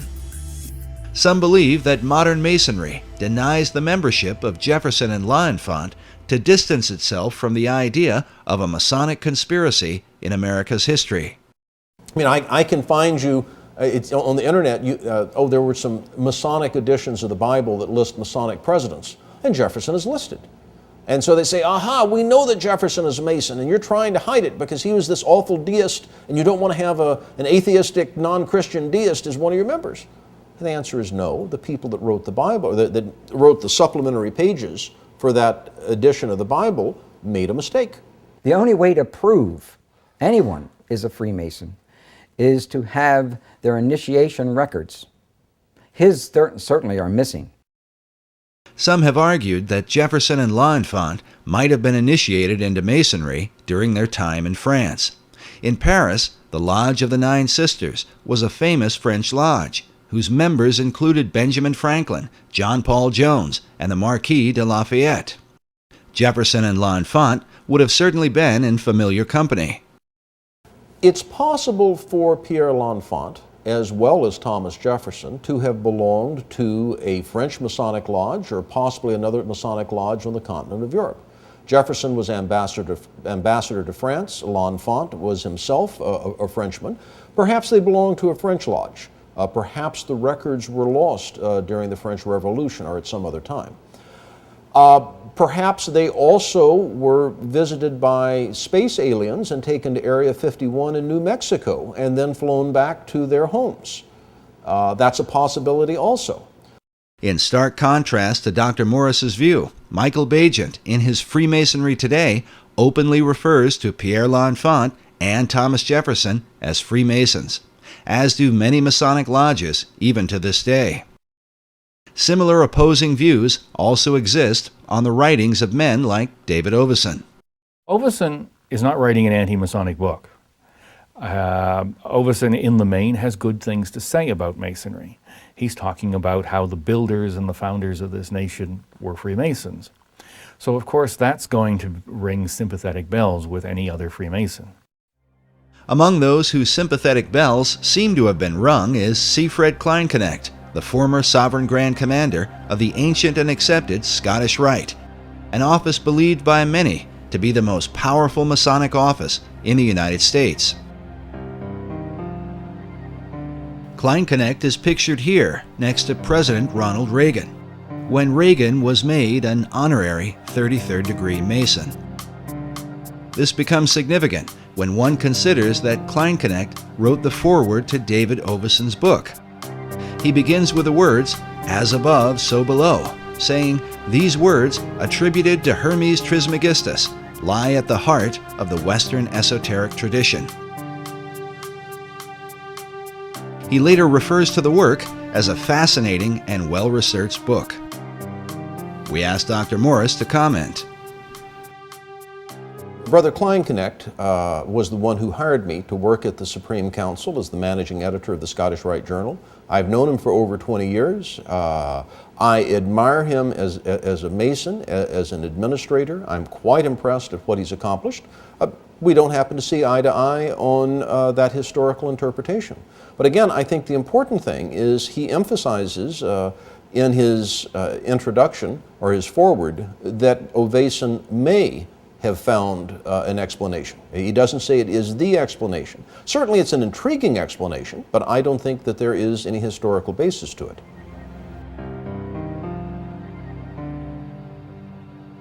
Of David Oveson's research, C. Fred Kleinknecht writes that recent scholarship demonstrates the undeniable influence of Freemasonry exerted on the American system of government. While Kleinknecht is careful in his suggestion, he goes on to relate Oveson's work with that of 19th century Masonic icon Albert Pike.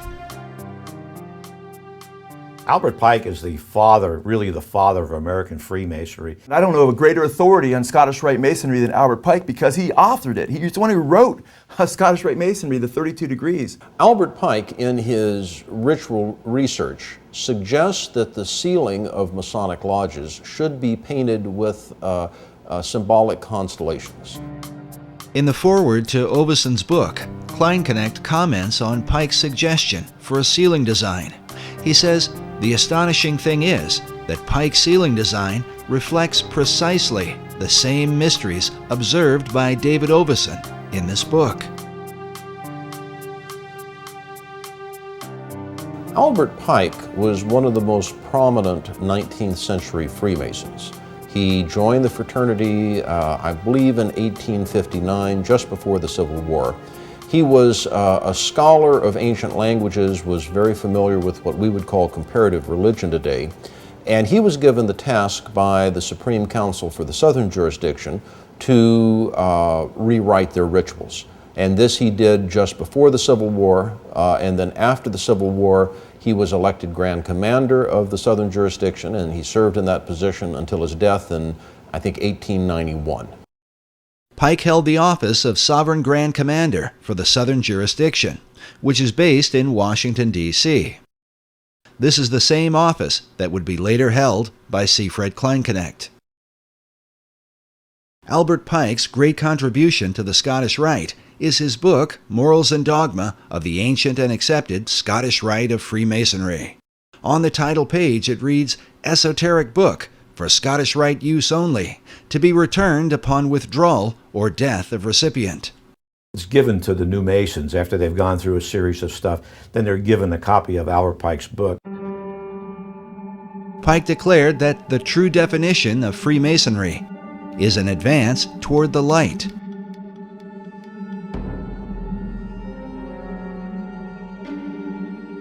The question then becomes, what is the light of Masonry? Many believe the answer comes from Pike's own words. In Morals and Dogma, Pike wrote, "Lucifer, strange and mysterious name to give to the spirit of darkness. Is it he who bears the light? Doubt it not." Masons and their critics will likely agree that these words, perhaps more than any other, continue to haunt Pike's memory.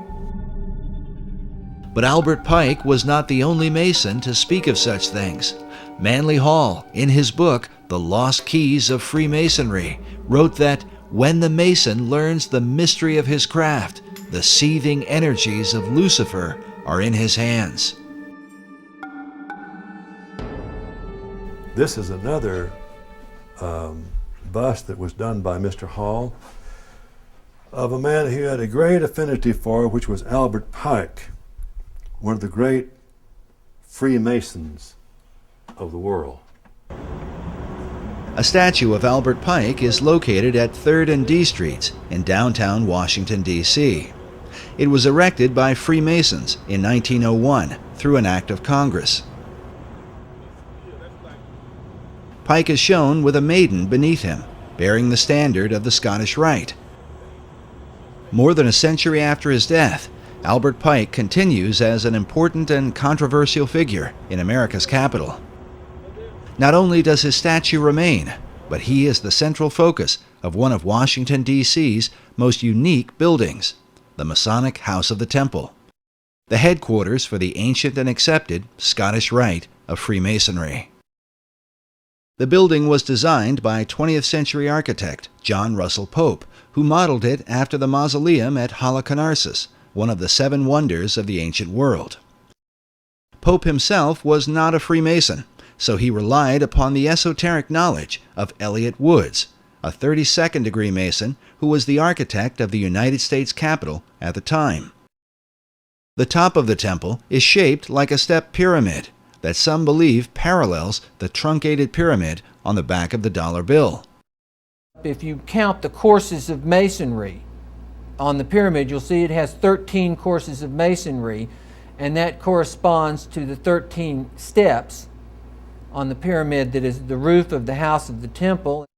Not only is the number 13 present in the roof design, but the House of the Temple is said to be 13 blocks north of the White House, leading some to believe that a secret Masonic signature somehow ties Masonry with the seat of power in American government. One of the interesting theories put forward about the layout of Washington, D.C. is that the House of the Temple is exactly 13 blocks north of the White House. And the statement is usually said with a great deal of dread, and I'm sure that if we had a soundtrack accompanying it, there would be deep bass strings playing in the background to emphasize that sense of dread. Now, it turns out that there are some side streets at a halfway marker, and if you count them, and you don't count the streets that are in the circles, well, by golly, you can come up with 13 if you kind of squint your eyes and look at it sideways.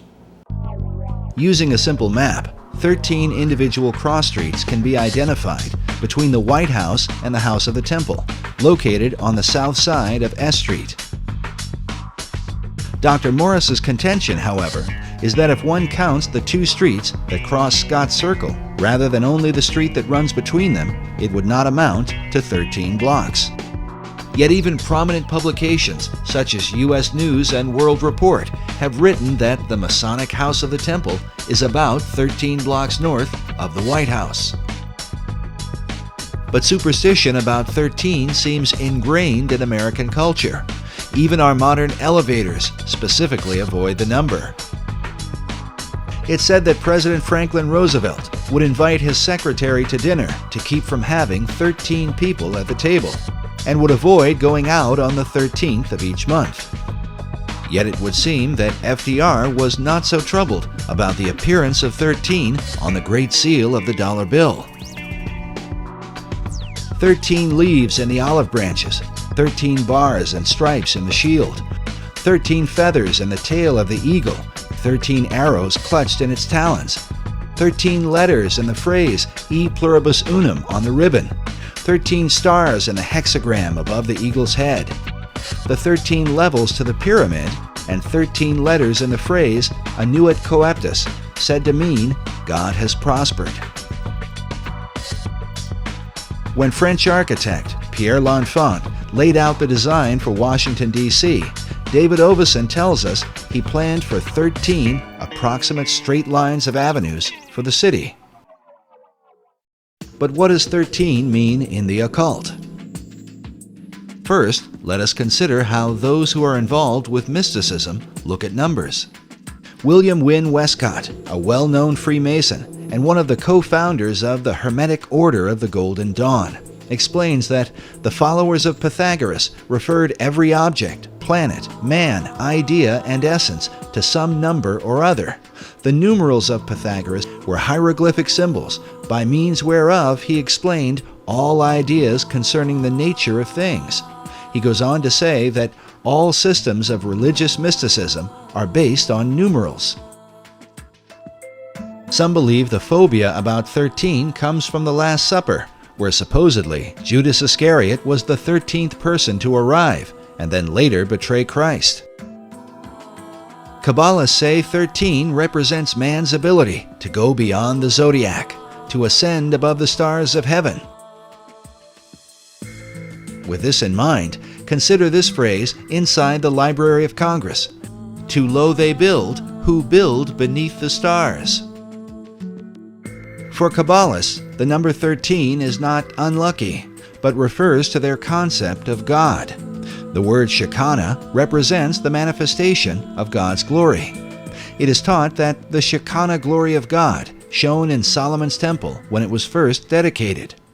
This picture shows a group of Freemasons reenacting this dedication ceremony. But in the Library of Congress, we are faced with an interesting puzzle,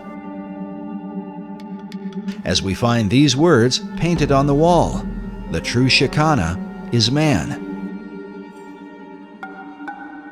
But what could all this have to do with the number 13? Biblical scholar E.W. Bullinger writes that as to the significance of 13, all are aware that it has come down to us as a number of ill omen. Many superstitions cluster around it. Unfortunately, those who go backwards to find a reason seldom go back far enough. We must go back to the first occurrence of the number 13 in order to discover the key to its significance. It occurs first in Genesis 14:4, where we read that 12 years they served Chedorlaomer, and the 13th year they rebelled. Hence it stands in connection with rebellion, apostasy, and revolution. It was when America was made up of 13 colonies that its rebellion against England occurred.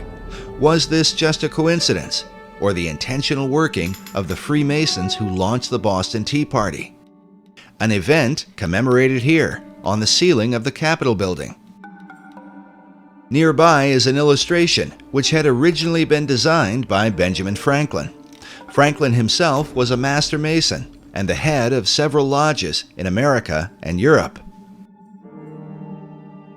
In his proposal for the Great Seal of the United States, Franklin coined the phrase, "Rebellion to tyrants is obedience to God."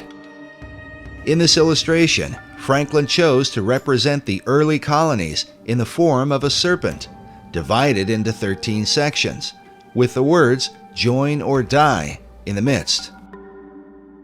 The traditional belief is that all of that was based on the fact that there were originally 13 states in the Union, and that the number 13, that's the conventional view, is just simply because there were 13 states that the number 13 was emphasized. Another 13 is found about 13 blocks south of the Masonic House of the Temple. The cornerstone of the White House was laid on October 13, 1792.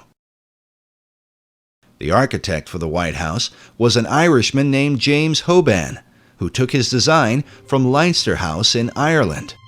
Since 1922, Leinster House has been headquarters for the Irish Parliament, but before that was known as the first Masonic Lodge in Ireland. In 1307, the Knights Templar were betrayed in Europe by the Pope and the King of France. By now, it is well known that they fled to Scotland for refuge, hiding themselves in Masonic lodges.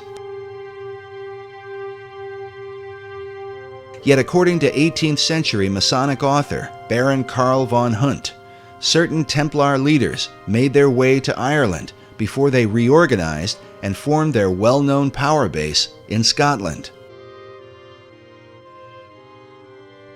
The Knights had a foothold in Ireland since about the 13th century through their banking operations, and would have likely gone underground to protect themselves once the persecutions began.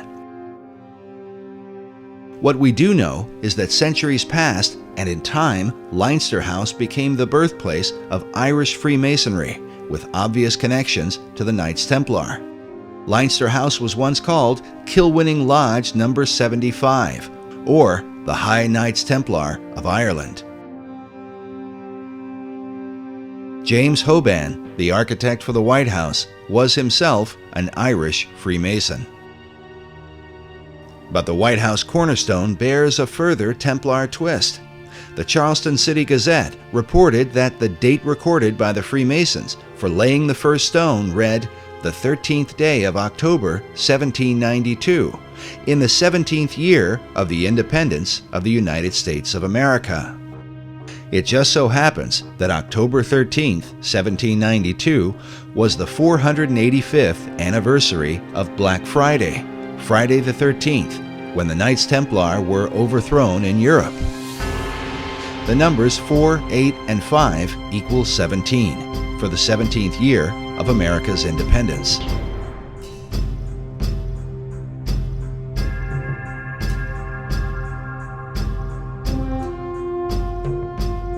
Meanwhile, the day before, on October 12th of 1792, was the first celebration of Columbus Day in America, and supposedly commemorates how Christopher Columbus sailed for 33 days before he made his first landfall in the New World.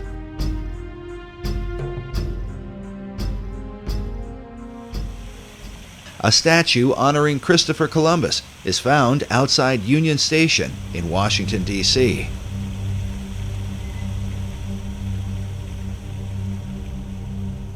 The Columbus Monument declares that it was the faith and courage of Christopher Columbus that gave to mankind a new world. Yet for years, researchers have wondered why American historians have given such credit to Columbus when there were others who had reached the New World earlier. Columbus in 1492 only got as far as the Caribbean islands. Even the sealing of the state capitol acknowledges the coming of the Vikings.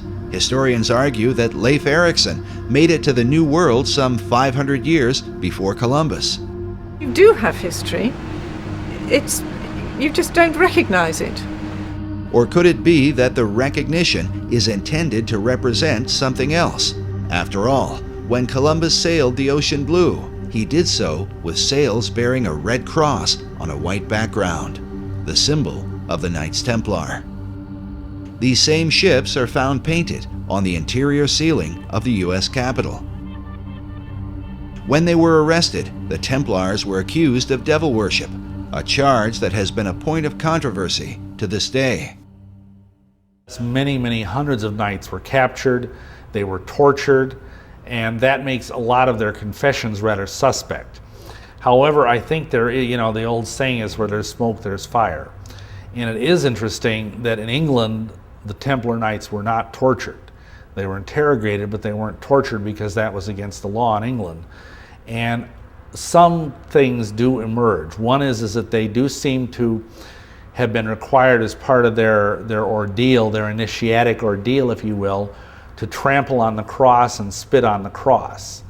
Also, they were alleged to have worshipped this god Baphomet, and which is either described as a three-headed deity or as a skull or as a goat-headed being. And those things, I think, were probably true. While mysteries abound concerning the relationship of the Templars to Masonry, the connection was clearly made by Albert Pike. In front of the Masonic House of the Temple are two 17-ton sphinxes, cut from single blocks of stone. One representing wisdom, with its eyes half closed, as if in contemplation, while the other represents power, with its eyes wide open. These two chief elements are said to represent Plato's ideal balance for the perfected man. The man who has wisdom and the man who has power. To the Scottish Rite, Albert Pike seems to represent such a man, as he is a central focus of the temple itself.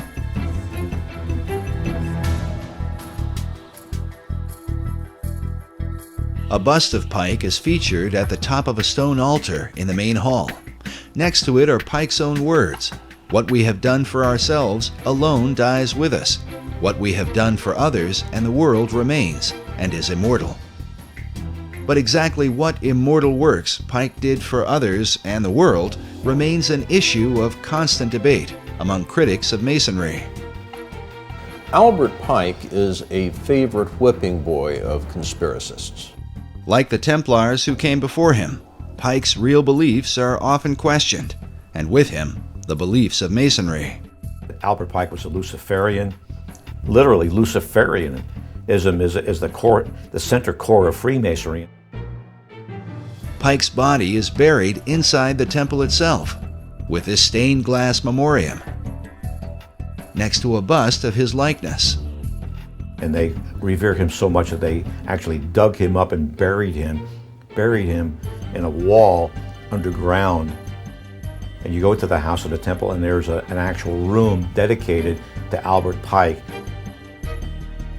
The Albert Pike room is located in the lower level and is filled with Pike's many books, a number of portraits and photographs, the pipes, memorabilia, and even the death mask of the man thought by many to be America's most important and notorious Freemason. In his lifetime, Pike would have seen the completion of the U.S. Capitol and the Washington Monument. He lived much of his life in Washington, D.C., and devoted himself to the promotion of Freemasonry. Indeed, some have argued that Pike's controversial form of Masonry was the result of a radical struggle that occurred during the years just after the American Revolution. But how did this struggle come about, and what was its purpose? More importantly, could this influence have somehow impacted the design for Washington, D.C., and with it, the ultimate destiny of America? The answer to these questions may be found by examining a group that today has much to do with Washington, D.C., one that is thought by some to be the most mysterious and dangerous secret society in the world.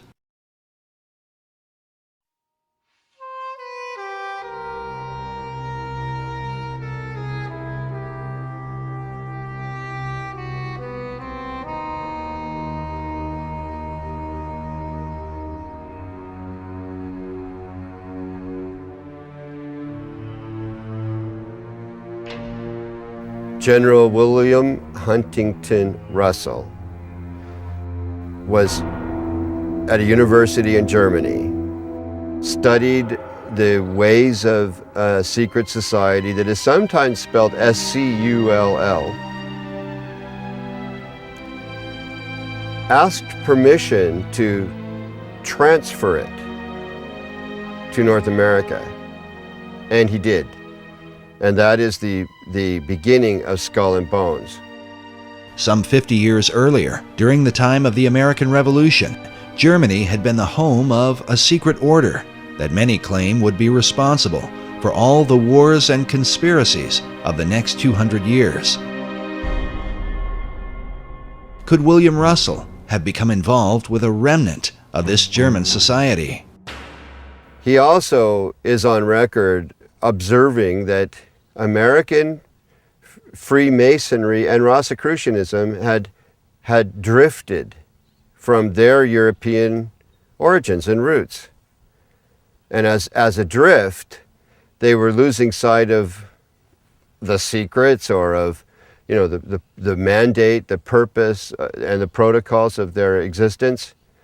So he formed Skull and Bones to reconcile these arcane orders with the mainstream European movement. During this era, the mainstream European movement, especially among secret societies, was on fire with a concept of revolution, which involved overturning old systems of government, monarchies, and the influence of organized religion in particular. In the birth of this revolutionary philosophy, Germany played a key role. In his book, Fire in the Minds of Men, James H. Billington, the Librarian of Congress, writes that the revolutionary ideology of the 18th and 19th centuries was shaped not so much by the rationalism of the French Enlightenment, as is generally believed, but by the occultism and pro-romanticism of Germany. He goes on to say that this ideology continued through the reign of men like Joseph Stalin and Adolf Hitler. Billington writes of what he calls the Pythagorean passion of the early revolutionaries, a fascination with the ancient Greek philosopher Pythagoras. According to tradition, Pythagoras was driven from Greece to southern Italy, where he allegedly founded a religious and philosophical brotherhood to transform society. Pythagorean philosophy dominated the signs and symbols revolutionaries used to define their movement. Billington writes that occultists became politicians and made special use of the two most important Pythagorean geometric symbols, the circle and the triangle, in dramatizing their challenge to establish power. In Germany, the leading revolutionary was a Bavarian law professor named Adam Weishaupt, who founded a secret society called the Illuminati. Billington writes that Weishaupt's final blueprint for politicized Illuminism, written during the first year of the French Revolution, was entitled Pythagoras. Pythagorean geometry plays an important role in the design for Washington, D.C. The entire layout of the city is based around Federal Triangle, a right triangle which represents the Pythagorean theorem. Could this have been the influence of Adam Weishaupt and the revolutionary faith of the Illuminati? And if so, in what other ways could this mysterious and highly controversial group have impacted America? The Illuminati was an organization created in Bavaria. A Freemason named Adam Weishaupt created the Illuminati as an inner circle of Freemasons. And he was very definitely taken by the period of the Enlightenment. He saw liberal democracy and liberal government, not liberal in the sense that we use it today in political talk, but liberal in the sense of giving rights and freedoms to the citizen, as an important way to improve the world. And his plan was to create this inner circle of Masons called the Illuminati, that means the enlightened ones, and that this inner circle of Freemasons would then spread out among Masonic lodges, and then the Masons in turn would see to it that their members were put in prominent positions in government, and that then the Illuminati's influence would enable the liberal democratic principles of the Enlightenment to be spread throughout the world. It had three ideals: separation of church and state, controls on the power of the state, and the emancipation of women. Three planks in their platform, if you will. Now, one could say that the Bavarian Illuminati won, because that in effect defines Western society. Because the Illuminati plan to change the world in many ways came to pass, some believe the order functioned through the revolutionary movements of the 18th, 19th, and 20th centuries. The cry for revolution around the world seems to have impacted all the countries of Europe and spread beyond to Russia, China, North Korea, and Cuba. But most controversial is the society's influence in America, something hinted at in the very date in which the Illuminati in Germany was founded. I think they were supposedly formed in 1776, the same year of the Declaration of Independence. And the Illuminati was established as an organization, you know. He says, no longer are we going to take the orders of the monarchs in 1776. Now that's a pretty important date, isn't it? Now, you made reference to 1776 and the Illuminati. Can you draw a line and I do associate the two because the language was so symbolic. It's too direct and too precise not to know that these people who envisioned such a new world were actually combined in the underground secret societies of Europe. Fire was an important symbol to the revolutionaries, who were determined to destroy the old world in preparation for the new. As one of them declared, with a match, one does not lift up the world, one burns it. Weissaup's Bavarian Illuminati sparked the flame of the revolutionary faith, but some researchers believe that at some point their flame was put out. They lasted about 10 years. Now, what lasted for centuries after them was the rumor and reputation that there is a secret inner circle of Freemasons that are plotting to take over the world. John Robison in Scotland wrote a book, Proofs of a Conspiracy, where he talks about how the Illuminati are trying to take over Masonic lodges, and Masonic lodges are trying to take over the world. But the American lodges, by and large, externally, we know, did not accept that because it wasn't needed. However, it doesn't mean that there weren't lodges within the United States that did. You had to have had some Freemasons that were members of the Illuminati, but were they in control of any lodges? Don't think so, because it would be against the law. In the lower levels, they could talk all they wanted about it, but to get together as a group, as a function, as Freemasons, they couldn't. There was an Illuminati scare. How frightening is this? We've always known there was a Masonic lodge down the street. Could they be infiltrated by the Illuminati? Are they secretly trying to take over our government? All of this is foolishness. The Illuminati went out of business after about 10 years. They never spread beyond, much beyond Bavaria, certainly never to the United States. It seems logical to some that Weissaup's organization was disbanded by 1786 after it had been discovered and outlawed by the Bavarian government the year before.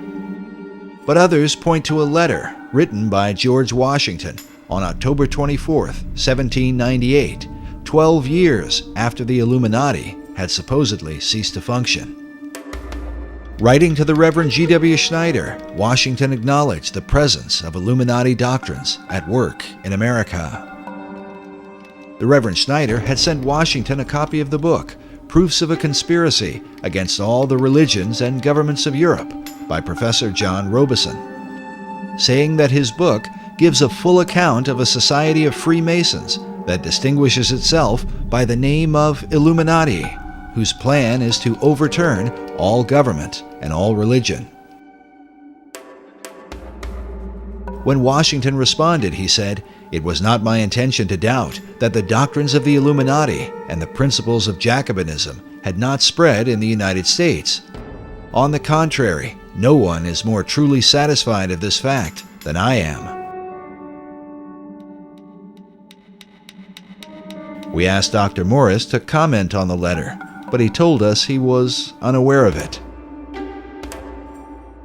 The letter itself may be found among the George Washington papers at the Library of Congress.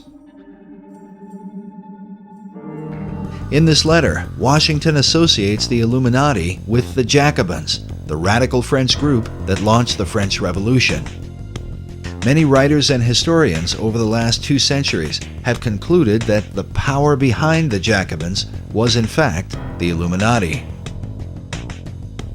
It is well documented that some of the Jacobins came to America and here tried to stir up a second American Revolution through groups known as the Democratic Clubs. The Jacobins, who by this time had overthrown King Louis, sent their ambassador, Edmond Genet, to America to build support for the French Revolution.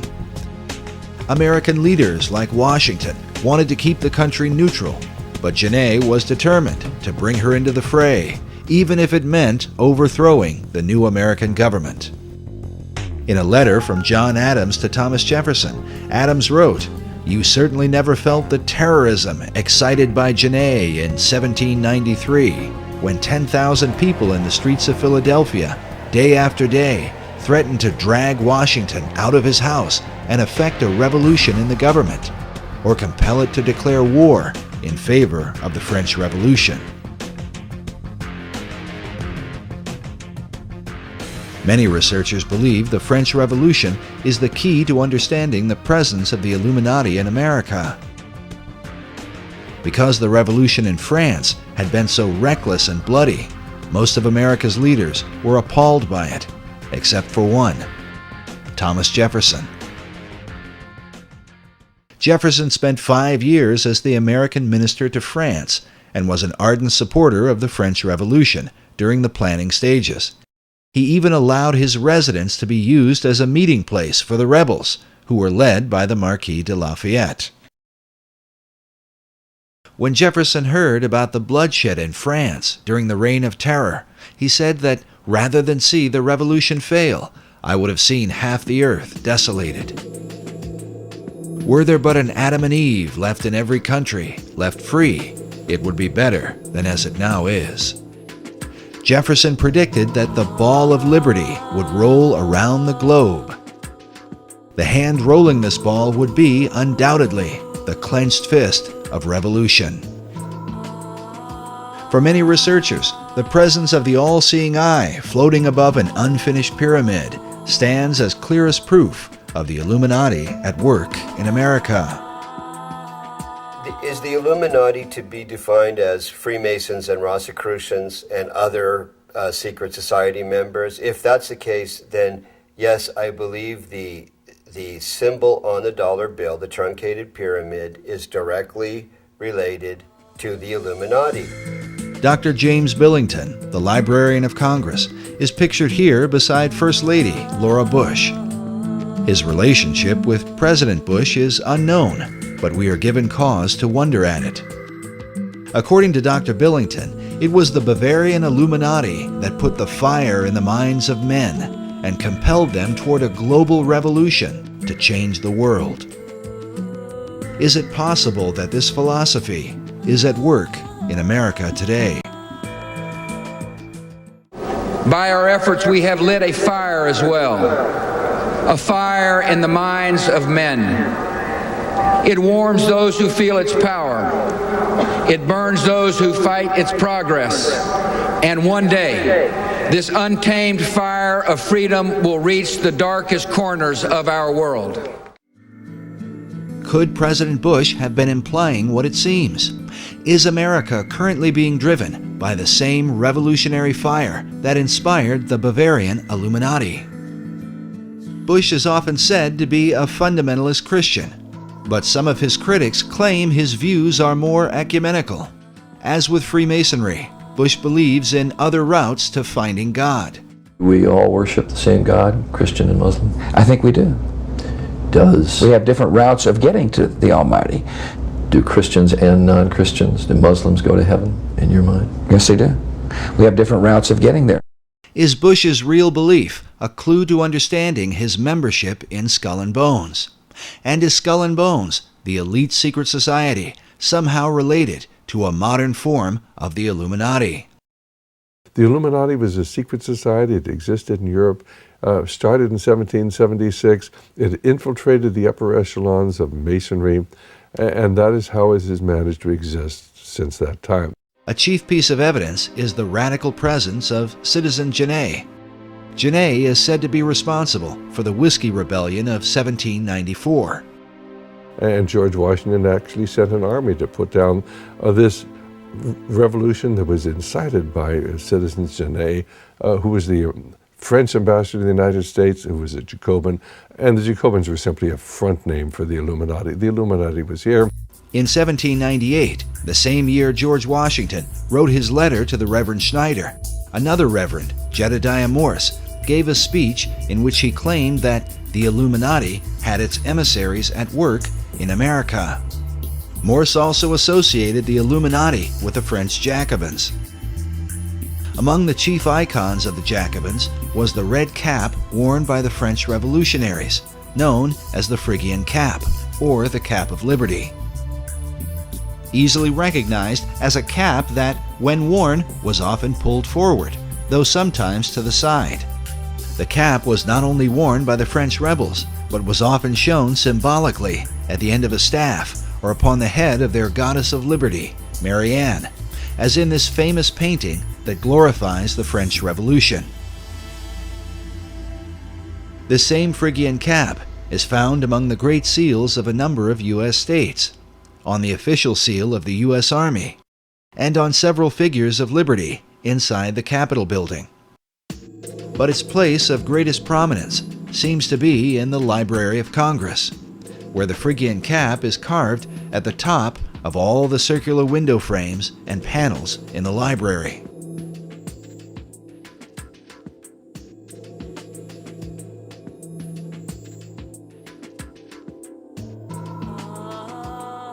The Phrygian cap dates back to ancient Rome and was said to be worn by slaves who had obtained their freedom, and as such became a symbol of liberty. The chief god worshipped at that time was Mithras, who is seen in many images and sculptures wearing this headpiece. In the pantheon of pagan gods, Mithras occupies the place of the Masonic Christ. The Phrygian cap is also associated with the mythical figure of Ganymede, often portrayed as a handsome young man wearing this cap of liberty. Because of his beauty, Ganymede was carried away by Zeus in the form of an eagle and made the cupbearer of the gods. In time, Zeus gave him a place in the heavens, where he became the constellation Aquarius. Throughout the 20th century, esoteric teachers have taught that mankind is entering into the Age of Aquarius, also called the New Age. In fact, Freemasonry's premier publication, the Scottish Rite Journal, was once called the New Age magazine. The Phrygian caps are also seen in this image of the ancient Magi, who followed the star at the birth of Christ. Freemasonry teaches that this is where the Eastern Star gets its name. The use of that is actually deceptive, because if you think about it, the three wise men were in the east. They were probably Persian, and they were looking west and saw the star in Bethlehem. So what that passage means is we have seen his star while we were in the east and looking west. That only makes sense geographically.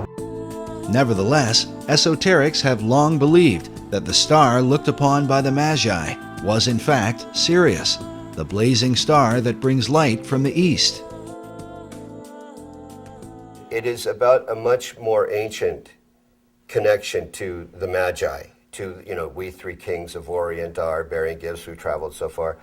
Those Magi are Zoroastrian. Yet not everyone accepts that the Magi were originally followers of Zoroaster. Many Bible scholars believe the Magi were Persians, who were influenced by the writings of the Old Testament prophet Daniel, who lived in that region during the time of Nebuchadnezzar the Great. One of the titles given to Daniel was Rab Mag, or Chief of the Magi. In his writings, Daniel was inspired by an angel who gave him a timeline in which to expect the Christ of Israel. Many scholars believe the Magi were in fact following the prophecies of Daniel. In contrast, Freemasons believe they were Zoroastrian mystics, guided by the star Sirius, and hence Sirius came to represent the Masonic concept of the Christ. This image shows the prophet Zoroaster wearing a Phrygian cap. Yet Zoroaster is most often portrayed with a beard, wearing a robe, belted at the waist, with an Eastern head garment. The name Zoroaster is said to mean Radiant One, and is a reference to the light that shines above his head, said to be the light of Sirius.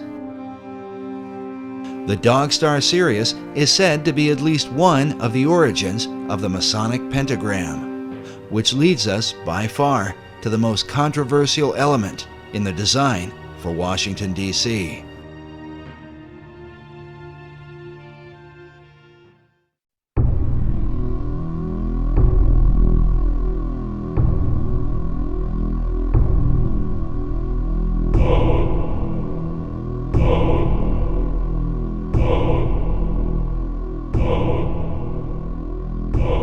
There is a pentagram that is produced by the angles of the streets and avenues to the north of the White House. You see the goat of Mendes appearing, the ears, the entire goat of Mendes, and the inverted five-pointed star, which is the goat of Mendes, built into the streets of Washington, D.C. No one could have that happen accidentally. I've heard sillier things, but not much. No, there are no satanic plans in the street plans of Washington, D.C. The presence of a pentagram in the street layout of Washington, D.C. is said to represent the darkest influence of Masonry in America's capital, and is the driving force behind images such as this one, which suggests that all the other buildings and monuments are of satanic origin. As many are aware, the presence of the pentagram is greatly disputed.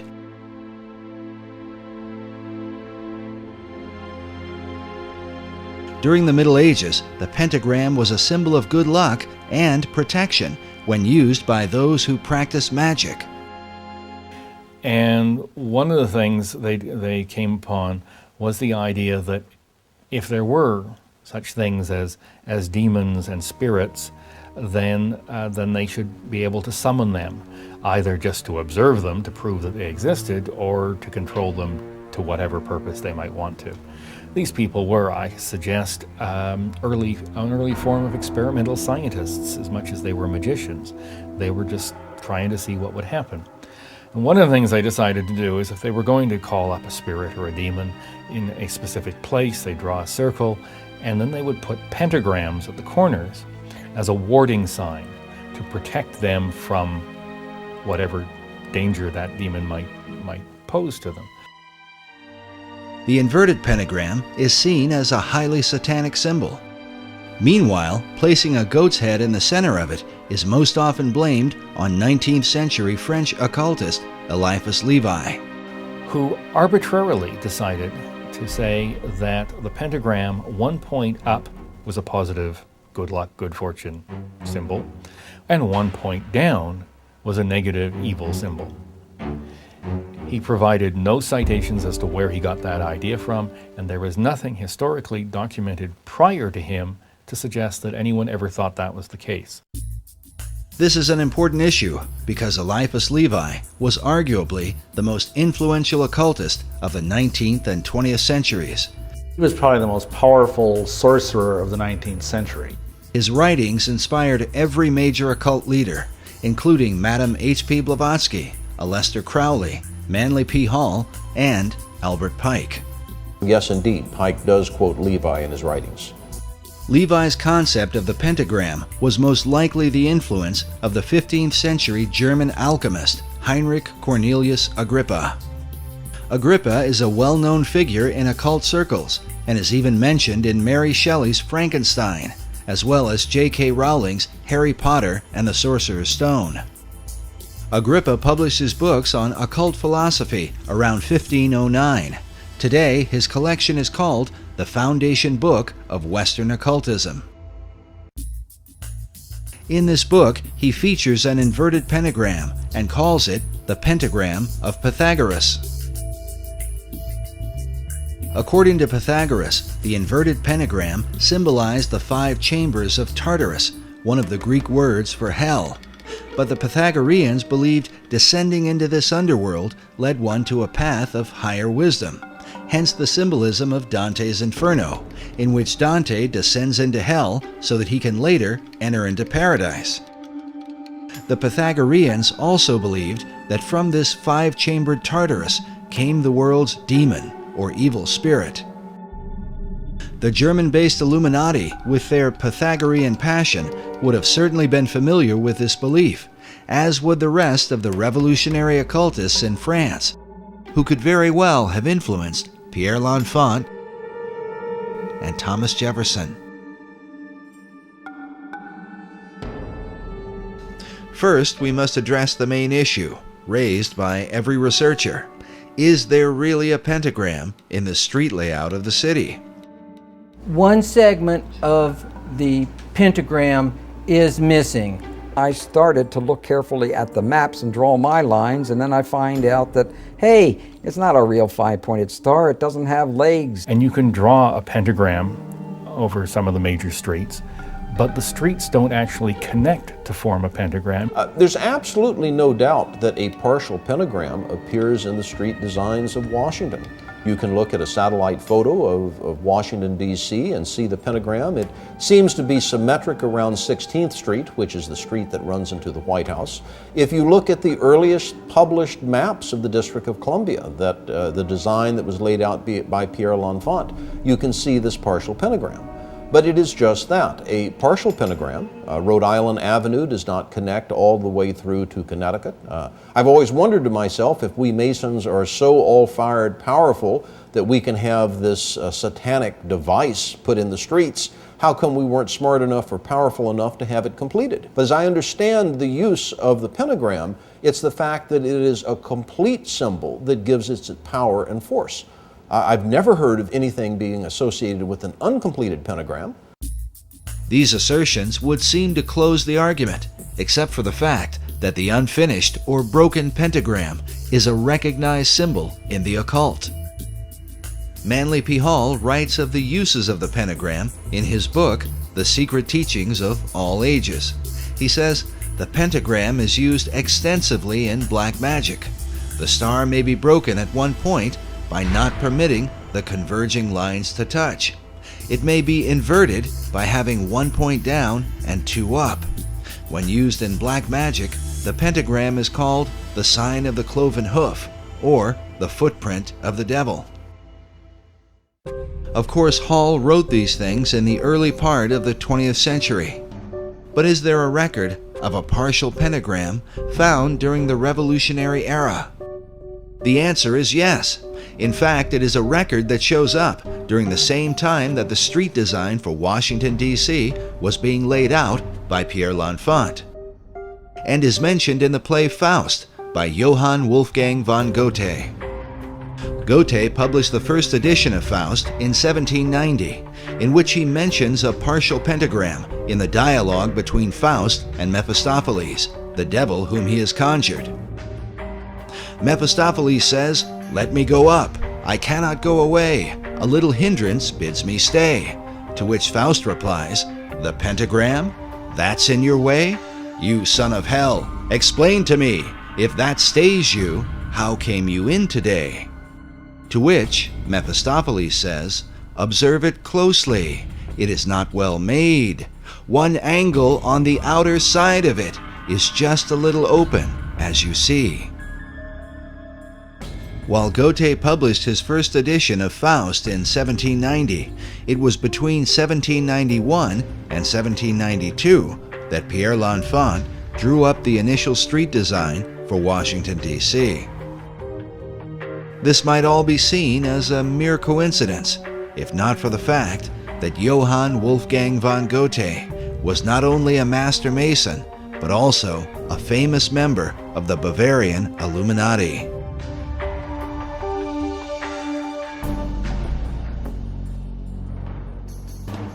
The Builder magazine, a Masonic publication, in September 1923, said of Goethe that it is no wonder that German Freemasons point with pride to his connection with their order. After he became a member in 1780, he accomplished no great work which did not ring in Masonic accord. He completed nothing which did not lead back to a Masonic origin. Meanwhile, Masonic author Michael Bagent writes that Goethe not only depicted a Faust figure, he was himself a Faust figure, an adjunct of his own personal Hermetic quest. But could Goethe's ideas of Hermetic philosophy have influenced the design for Washington, D.C.? And how might an unfinished pentagram reflect the Hermetic principle of as above, so below? Which brings us to what may be the most logical explanation for the unfinished pentagram in Washington, D.C., and one that seems to fit perfectly with the rest of the design for the city, a city which David Oveson calls a city of the stars.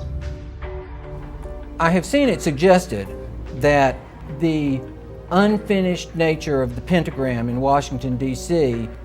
bears a resemblance to the unfinished pentagram design that is seen in the motion of Venus. Of course, Venus has a lot of retrograde motion because it is between us and the Sun. And in relation to the other stars, Venus, of course, moves around a lot, but it in effect draws against the backdrop a nearly complete pentagram. The cycles of Venus rotating around the Sun happen over an 8-year period, during which Venus hits 5 points in the heavens, which form the outline of a pentagram. The female aspect of Venus is the celestial Virgin, which David Oveson argues was the chief inspiration for aligning Washington, D.C. with the stars. It would support his theory that there was an intentional astronomical relationship in the layout of the city. In fact, Oveson mentions this motion of Venus, relating it to the 5-petaled flower, many of which appear throughout Washington, D.C., which represent the path of Venus as shown in this drawing from a well-known book on astronomy from the 18th century. Now, what about the broken pentagram? Most astrologers plot the 8-year course of Venus in relation to the zodiac, and their diagrams look like this. But according to Theosophic author David Pratt, this is not entirely correct. He says that while Venus produces a 5-pointed star or pentagram, there is a slight irregularity. For the pentagram is not completely closed, there being a difference of 2 days at the top, which could mean that the broken pentagram of Venus might look something like this.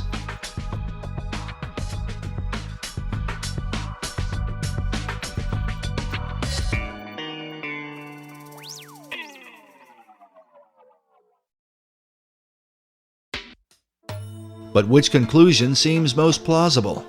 Is the pentagram merely an accident? Or does it represent some arcane magical ceremony? Or is it simply a reflection of Venus, according to the Hermetic principle, as above, so below? With symbols, there are always multiple levels, up to 7 different levels of interpretation.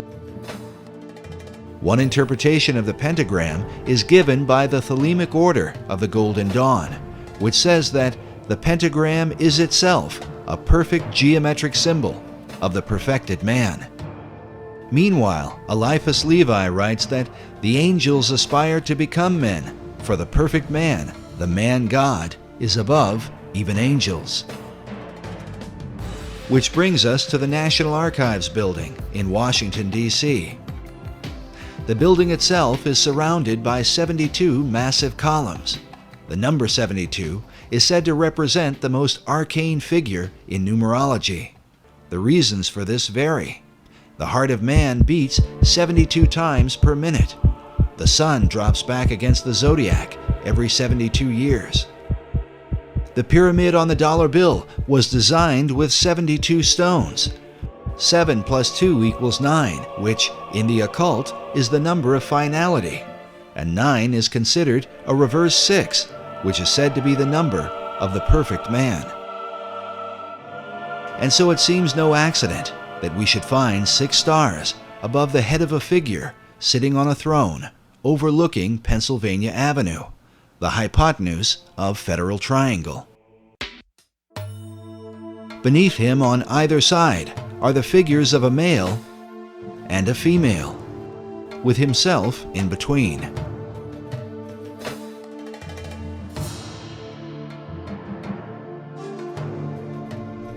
Manly Hall wrote about America's assignment with destiny, while FDR spoke of her rendezvous with destiny. Is it any wonder, then, that according to the National Archives, the figure on a throne overlooking Pennsylvania Avenue is named Destiny? Could this be a picture of the Masonic Christ? And how might he differ from the Christ of the Bible? But even now, the face of Christ is changing in the world. In New York, at the Cathedral Church of St. John the Divine, we find a mysterious image hovering above the altar, where a traditional crucifix would be. There are no nails in his hands and no crown of thorns upon his head. Instead, we find a robed figure, belted at the waist, with a Zoroastrian-looking cap upon his head, rays of light shining behind him. Could this be the Christ of the New Age?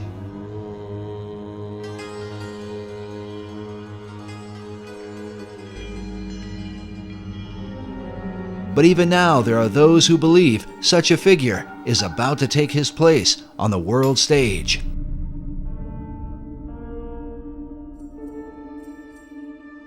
In 1982, an English painter named Benjamin Creme took out full-page ads in newspapers around the world declaring the Christ is now here. For more than 20 years now, Creme has traveled the world, telling all nations that the Christ, whom he calls Maitreya, is about to appear. Maitreya is standing by, ready to come into the world at any moment. We caught up with Mr. Creme in August of 2006, as he had just come from speaking to an independent group at the United Nations. He had this to say to America.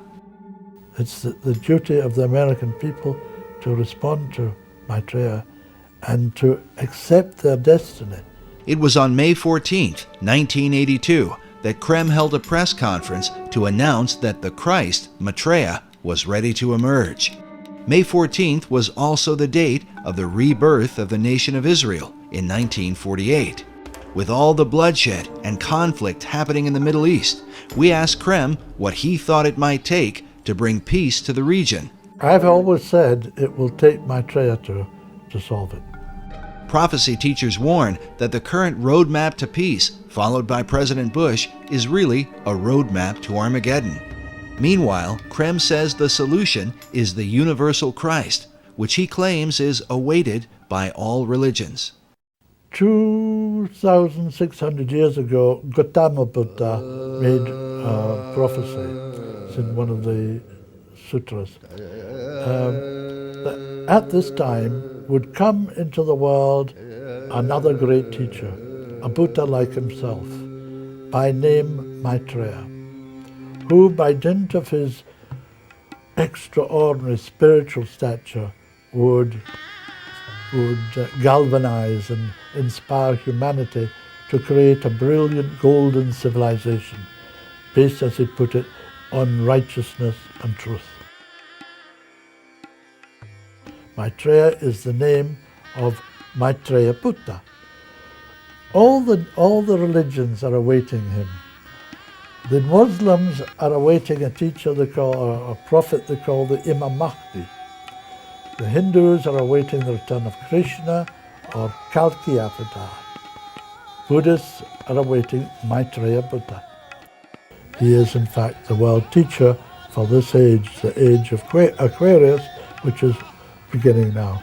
But how have Creme's teachings been received by Christians who are awaiting the return of Jesus Christ? Jesus Christ teaches very clearly, I said, I'm the way, the truth, and life. No one comes to the Father but through me. If we want to try to bring everything together and say, hey, we all worship the same God, well, then we're going to find ourselves offending the one true God. Many of them believe that what I'm talking about is what they call the Antichrist. Some even think I'm the Antichrist. Many of them think, if I'm not the Antichrist, I'm the leg man for the Antichrist. Creme is very significant to the New Age movement because he's kind of like the John the Baptist of the New Age movement. He even as John the Baptist was the voice crying in the wilderness that the Messiah had come, at Jesus' first coming, Creme believes that he's the one who's heralding his second coming. However, it's a New Age Christ. It's not the Jesus Christ of the Bible. And he comes in a way that the New Age Christ or the Antichrist is portrayed to come, not the way Jesus Christ is coming. You don't know what the Antichrist is. The Antichrist is not a man. It's an energy. It's an energy, destructive energy, deliberately released to break down the old order. It's in Revelations of St. John, if you know. The beast 666, the number of a man, is the Antichrist, Nero, the Emperor Nero. It was released through the Emperor Nero to bring about the dissolution of the Roman dispensation to prepare the way for Christendom. Oddly enough, Krem's teaching is very similar to a doctrine taught in the Christian community called preterism. Preterism comes from a Latin word that means past. In a nutshell, preterism teaches that the prophecies from the book of Revelation were fulfilled by 70 AD, a teaching many Christians reject. It's really a recipe for apostasy to set up the church for the Antichrist. While many prophecy teachers warn that the coming of an Antichrist is imminent, Benjamin Krem strongly disagrees. It has been, it has gone, it's done its destructive work and made possible for the Christ himself to return to the world. Could Benjamin Krem be right? Were all the prophecies concerning the Antichrist fulfilled in the past? And does the world now stand ready to receive the Masonic Christ of the new Aquarian age? And what can this mean for America? Even now, some believe that America's true destiny is to establish the kingdom of God on earth. Could they be right? Is this the key to understanding the secret architecture of Washington, D.C.?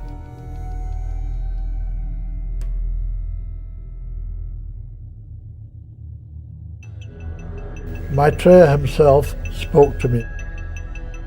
He said, "I myself am coming, sooner than anyone thinks possible, and he will face humanity with a choice. Create justice in the world and build the most brilliant civilization this earth has ever seen, or perish utterly. That's the choice."